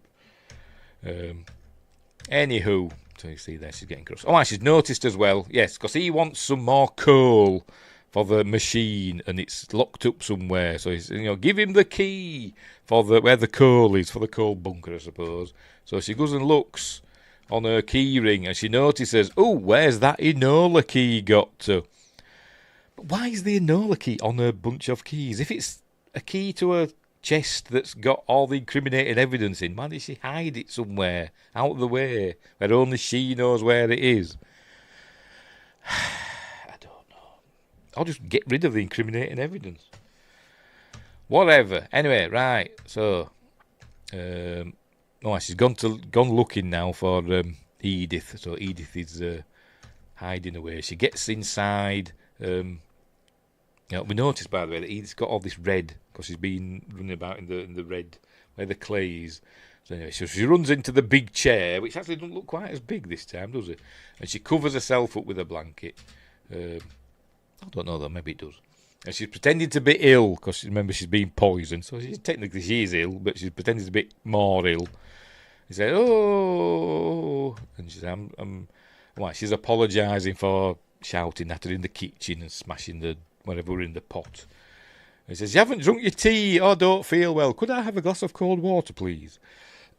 And she says, "Yes, of course." And luckily, for some reason, unbeknownst to anybody, she leaves the keys on the table. I don't know why, but she does. And she sees that, and so she thinks, "I'll put the Enola key back on." Excuse me. That's what she does. I don't know why she left the keys there, but she did. Once she gets a glass of water. Did she do it on purpose? I have no idea. But she does. And she's telling her that she got the letters from the lawyers, so they're just a sign and all that. And I thought in this mirror, is it going to show it? When she looks in this mirror, I thought we could see reflections of the ghosts in the mirror, but I think it's nothing. I don't think it is. In my mind, it were reflections of the ghosts in the mirror. But I don't think it is. Anyway, for some reason, that mirror, that window, I'm just thinking of Planet of the Apes. The new ones with Andy Serkis as Caesar. It just reminds me of that. But anyway. Right, so she put the key back on. Now she's still pretending to be ill. And saying, "You should drink your tea."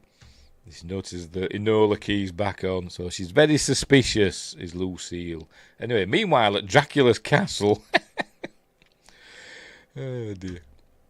It's night time again. Right, so she's found... Remember she found the wax cylinders, for recording things. She's found the player. I think it's this bit. Yes, it is. She's found the player. So turns out what she's listening to... it tells us there. Oh, Pete's sake, there we go. Pamela Upton from London, 1887. So this is from when... Edith was 10 years old. Remember, that was 1887. When Edith was 10 years old. So how old is Tom Hiddleston supposed to be in this film? Is he supposed to be like, 10 years older than... maybe he is. I don't know. I don't know how old he's supposed to be.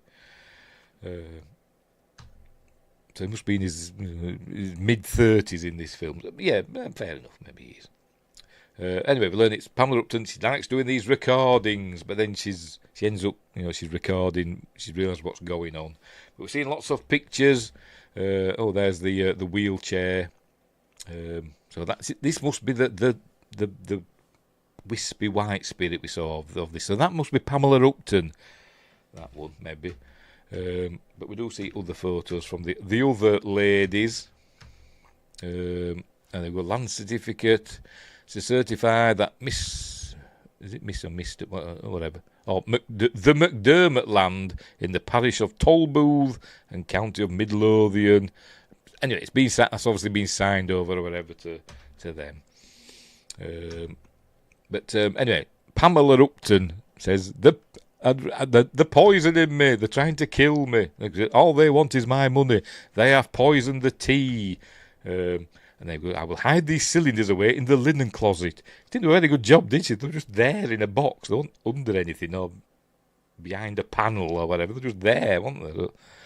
Anyway, should anyone find them? But she just mentioned the tea. Anyway, she just mentioned the tea. She said, they have poisoned the tea. So that's how she knows now why she's been ill. She says, I am dying. And then she finds some other pictures. There we go. There's a picture of a baby. There we go. So we learn whose the baby is. It's obviously Thomas's baby, but we don't know who the mother is. There we go. The poison is in the tea. There it is. So find my body and take it home. I don't want to die this far from home.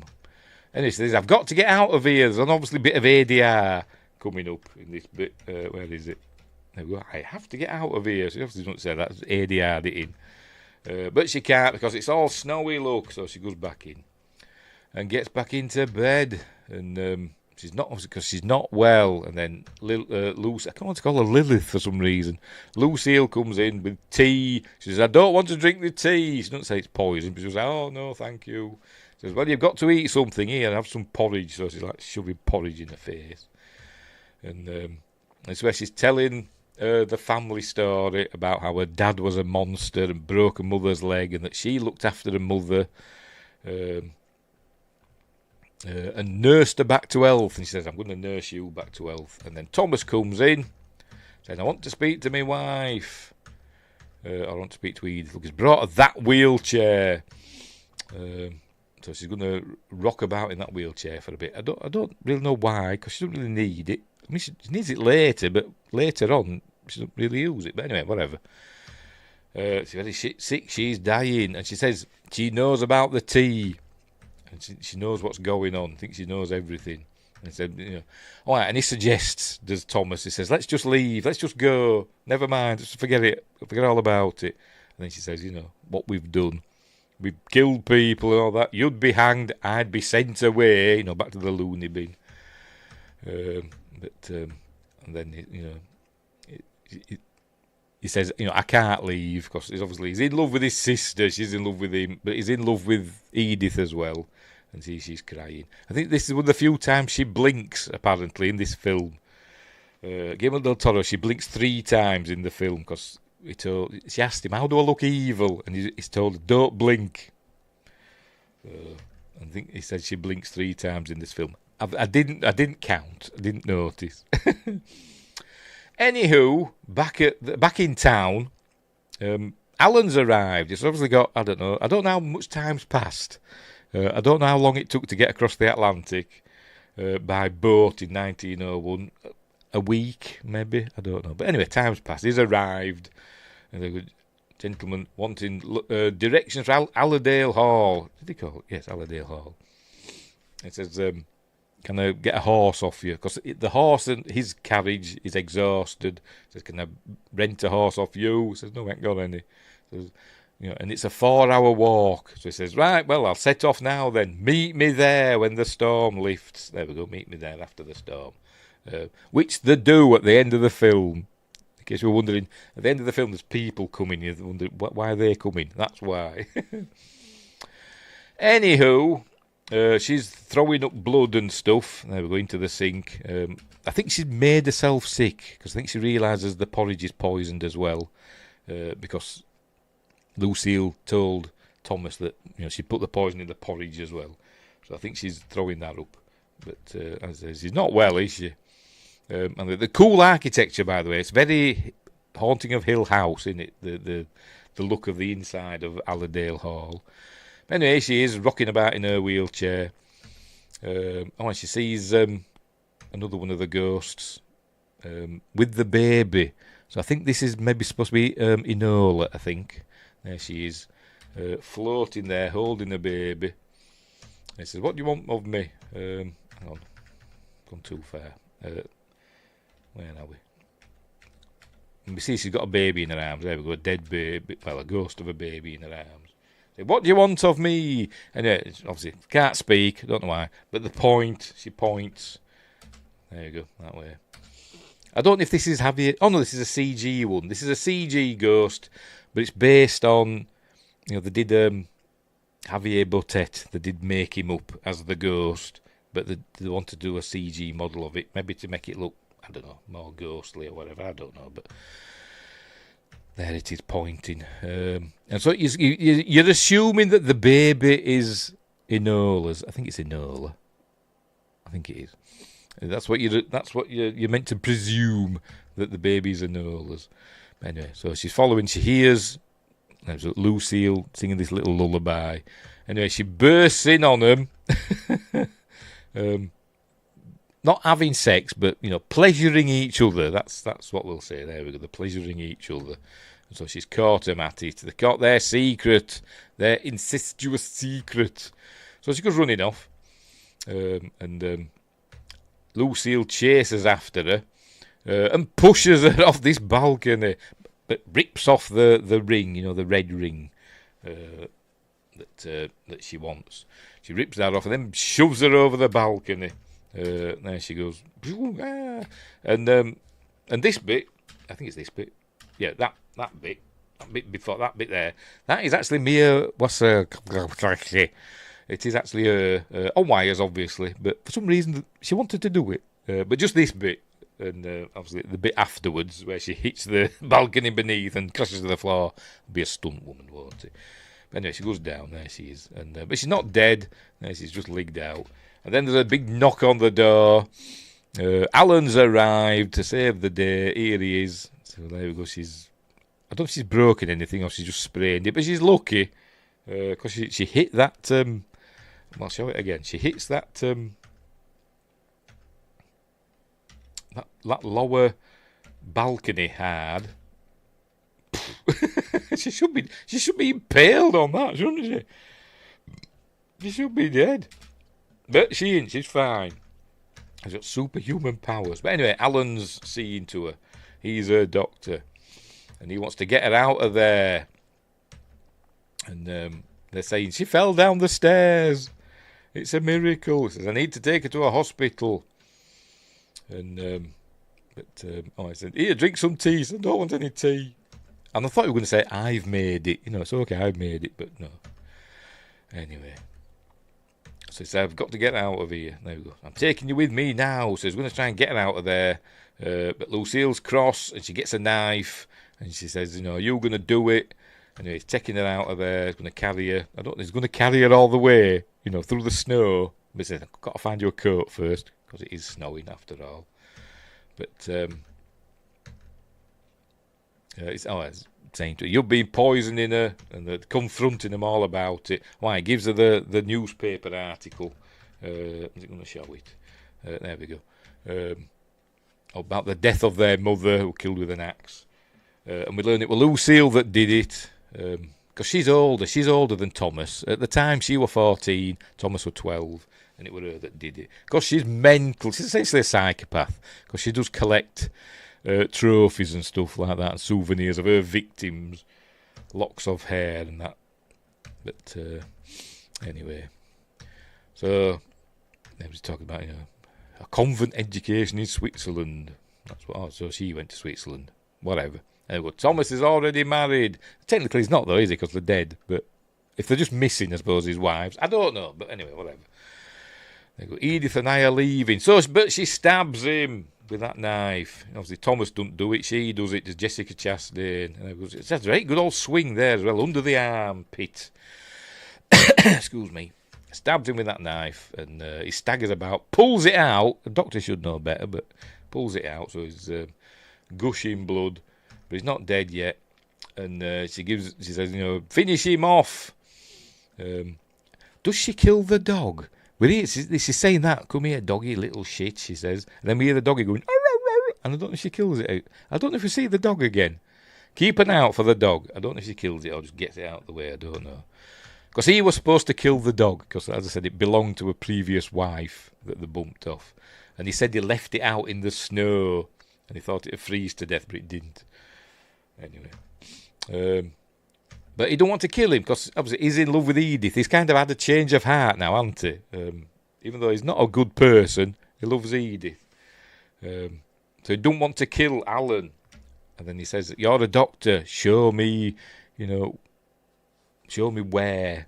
So he can stab him, but without killing him instantly, basically.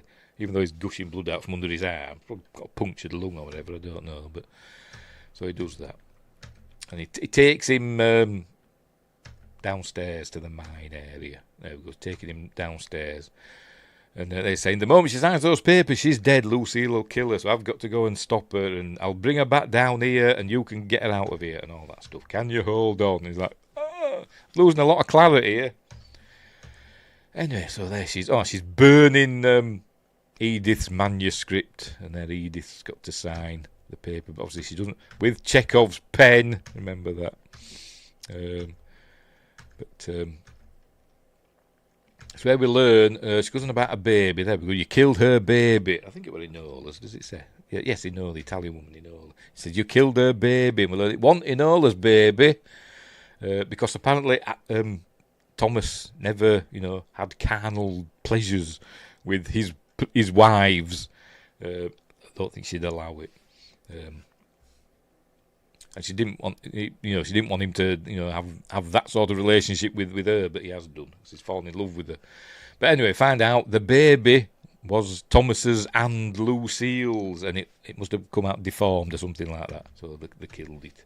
Here she's getting a lock of Edith's hair, and she's going to braid it and put it with all the others. She puts it in a drawer with all the others. And anyway.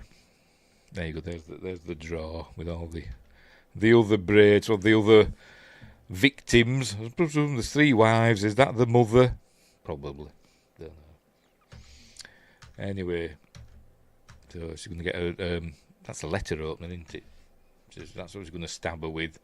But she starts signing, but then she stops and she's going to stab her. She finds out that it was Lucille that killed her dad. And she says, look on his face when I smashed it into the sink. Anyway, so there we go. She stabs her with a pen. Bang! There we go. She stabs her with that pen and leaves, and then runs off. Then Thomas comes and she says, no, get away from me. And he says, no, go down into the mines. Alan's there. He's not dead. I'm going to get the papers and I'll stop this and I'll stop Lucille and all that. So he says, wait for me here. And he burns the papers, so she's cross now. Is Lucille, but bit of shocking violence coming up here now. Guillermo del Toro does these shocking bursts of just sudden violence, as though it's that super easy to do. Because she just stabs him. Because she learns that he loves Edith more than her, so she just stabs him like that. And then keeps stabbing him, and then stabs him in the face, like that. just stabs him in the face, and he staggers off, pulls the knife out, and then dies. Thomas dies, so she's freaking out now because Thomas has died. So anyway, so she comes raging out, ah! So she escapes, she's running away now from. It's now Edith versus Lucille for pretty much the rest of the film. So she gets down into the mine. That's not really a mine, but whatever. And she finds Alan there, who's somehow not bled to death. But anyway. Lucille comes down, covered in blood. She's hidden the axe that she killed her mother with. There we go, under that slab. A little souvenir. So they're going to start fighting. Well, not really, but she's going to run away. She goes up the digging thing, the thing that's collecting clay from his machine. That's going. So it's not going, but she runs up there because they're like stairs. There we go. So now we're in we're getting to the end of the film because we're nearly at the scene that we're at the beginning of the film. We're in the limbo set. This were all in the studio, by the way. This part. They call it the limbo sex. It kind of looks like it's a limbo, doesn't it? He wanted it so that you couldn't see a lot of the scenery in the background. It's all like foggy and all that. He called it fall off. You wanted the fall off, meaning that you can't see the back of the set. But anyway, so he's hiding from Lucille, and Lucille is like looking for her with a big axe. So anyway, they're still fighting. She gets slashed across the face and all that. There's Edith. And then Lucille comes at her there with a knife, and so they're struggling. She grabs hold of the knife with her hand, and Edith's got a shovel now. And then she says, suddenly Mia says, "Help me," and she says, "What do you mean, help me?" She says, "I'm not talking to you. He's there behind you." And she don't believe, because apparently neither Lucille or Thomas have ever seen any of the ghosts in the house. They've never seen them. They don't know that they're there. Only Edith's seen them. But she's going to see one now, because he's there right behind you. Sorry, Justin. Good movie. I'd say good night. Yes. Yeah. And you have a good night as well. Thank you for staying as long as you did, and thank you for the super stickers and all that stuff. So you have a good night as well, mate. And thank you very much, and see you later. We're nearly at the end. It says he's there standing behind, so she turns around and there's Tom Hiddleston as a ghost, the ghost of Thomas, and he looks at her all sad, he's sad, and then we see the trademark blood coming out of his wound that she stabbed him in the face with, and he's looking kind of sad. And she turns around. She turns around and she gives her a good old clout with the shovel. Doing.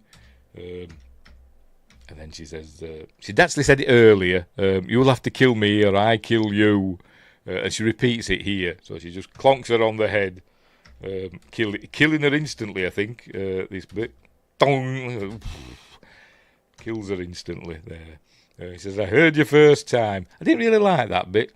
By the way, there's an F-bomb in this film. There's one F-bomb in it that comes from Jessica Chastain's character, Lucille. And I thought, it seemed a bit out of place. It's 1901. I don't know if they'd said it back then. I know it was a word, but would they have said it? I don't know. But anyway. And this bit with the, "I heard you first time." It seems like a one-liner from like an action film, doesn't it? But anyway, whatever.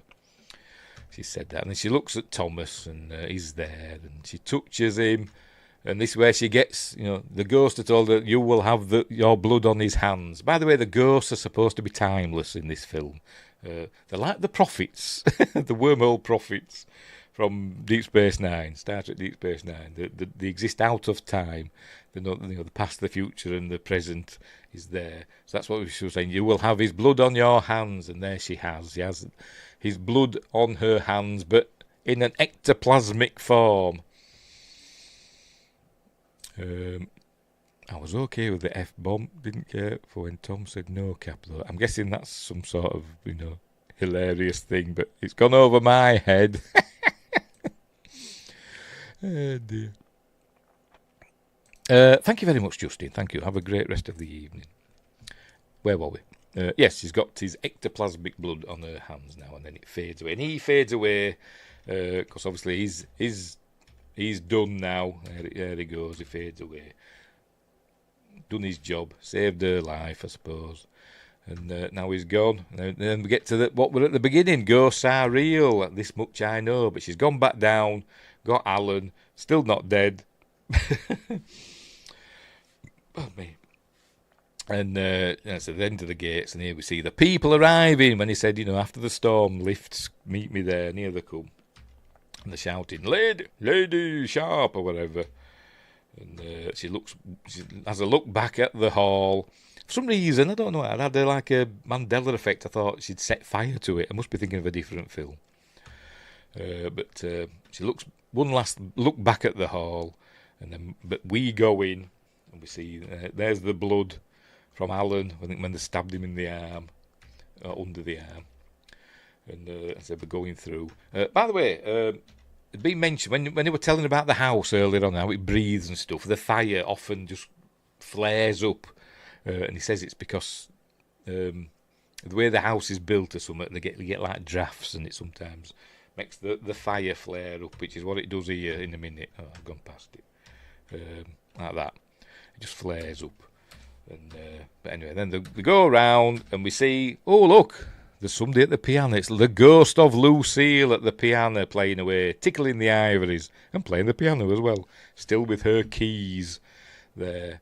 But she's there now. She's playing forever in at Crimson Peak. There she is. She should have had no necklace. She'd be like that, shouldn't she? But anyway, so there she is. But no Thomas, because Thomas faded away because he doesn't have any what's the word? Unfinished business. He don't have any unfinished business. Obviously, she does. She is part of the house now, isn't she? She's there. Whatever walks in Hill House walks alone, and that's what she's like now. I bet all the other ghosts have vanished as well now because the justice has been spent, hasn't it, or whatever. And that's the end of the film. There we go. We see some stuff with moths and all that. And we're going to see her book, because she finishes her book. There we see the ring, a bit of the spirit photography there.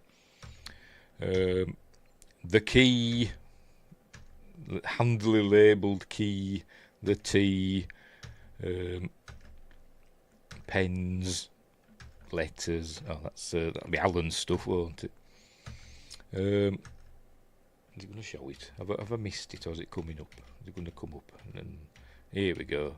And then, there we go. Crimson Peak by Edith M. Cushing. So she obviously went back to her maiden name.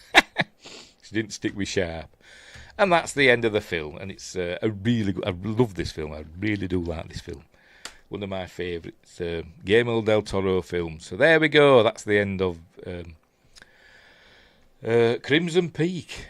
Well worth a watch. Like I say, it's on Amazon Prime and YouTube to rent and buy, or you can get it on Blu-ray. I'm sure there are other ways to see it out there, but it is well worth a look. It is well worth a look. A great film, and with some great acting and some great effects in it, and a compelling story. Although the Enola Key thing kind of does me head in a bit. It's a bit convenient, isn't it? But whatever, it's fine. It's fine. So there we go. Oh, look, we'll pause on that ghost. So yes, there we go. We'll leave it there. All done. So give it a watch. I've just spoilt it if you've sat listening to me for the last 2 hours. Give it a watch. It's well worth it. It's really, really good. I love this film. So, right. We're all done and dusted. We'll leave it there. We will leave it there. So what's coming up next? Right, Monday... For Magnificent Mondays. I haven't done anything on a Sunday for a while, have I? I keep saying this, don't I? We'll see how I feel. Anyway, but on Monday, for Magnificent Mondays next week, we're doing The Creator. So we have Reflections. A great film from Gareth Edwards, who I mentioned earlier. One of my favourite films of whenever that year came out. Did it come out 2023? I think it did, didn't it? I think it were only beaten in 2023 for me by Megan. The first Megan. I love that film. And this is a close second. The Sunday hot tub stream. I ain't got a hot tub. And if I did, I wouldn't do a stream from it. Because this isn't... What is the... Is it Twitch that does the hot tub streams? I don't know. Anyway, whatever. Soaping myself up. It'd be horrible. Anyway, that's next Monday. I haven't decided what next Friday's film is, but the Monday after, for the 100th episode of Magnificent Mondays, we're doing Raiders of the Lost Ark. So that'll be fun. Right, so we're all done and dusted. We'll leave it there. We'll leave it there. So thanks, Justin, who was gone. Thanks for the super stickers and stuff. And thanks, Win Grace. Did anybody else pop in? I don't think they did they? I don't think anybody else popped in. Let's have a look. No, nobody else popped in. Thank you. I'll just check on Rumble, make sure nobody's left a chat on Rumble. No, they haven't. Right, so we'll leave it there. We're all done and dusted. So, thanks for watching, wherever you are. Don't have nightmares. Also, don't forget to like and subscribe. Hang on, put that back on. There we go. Don't forget to like and subscribe and share and drop a comment and all that stuff, and explore the description for various links. But we will leave it there. So thanks for watching, and wherever you are, look after each other, don't have nightmares, and until next time, I'll say the...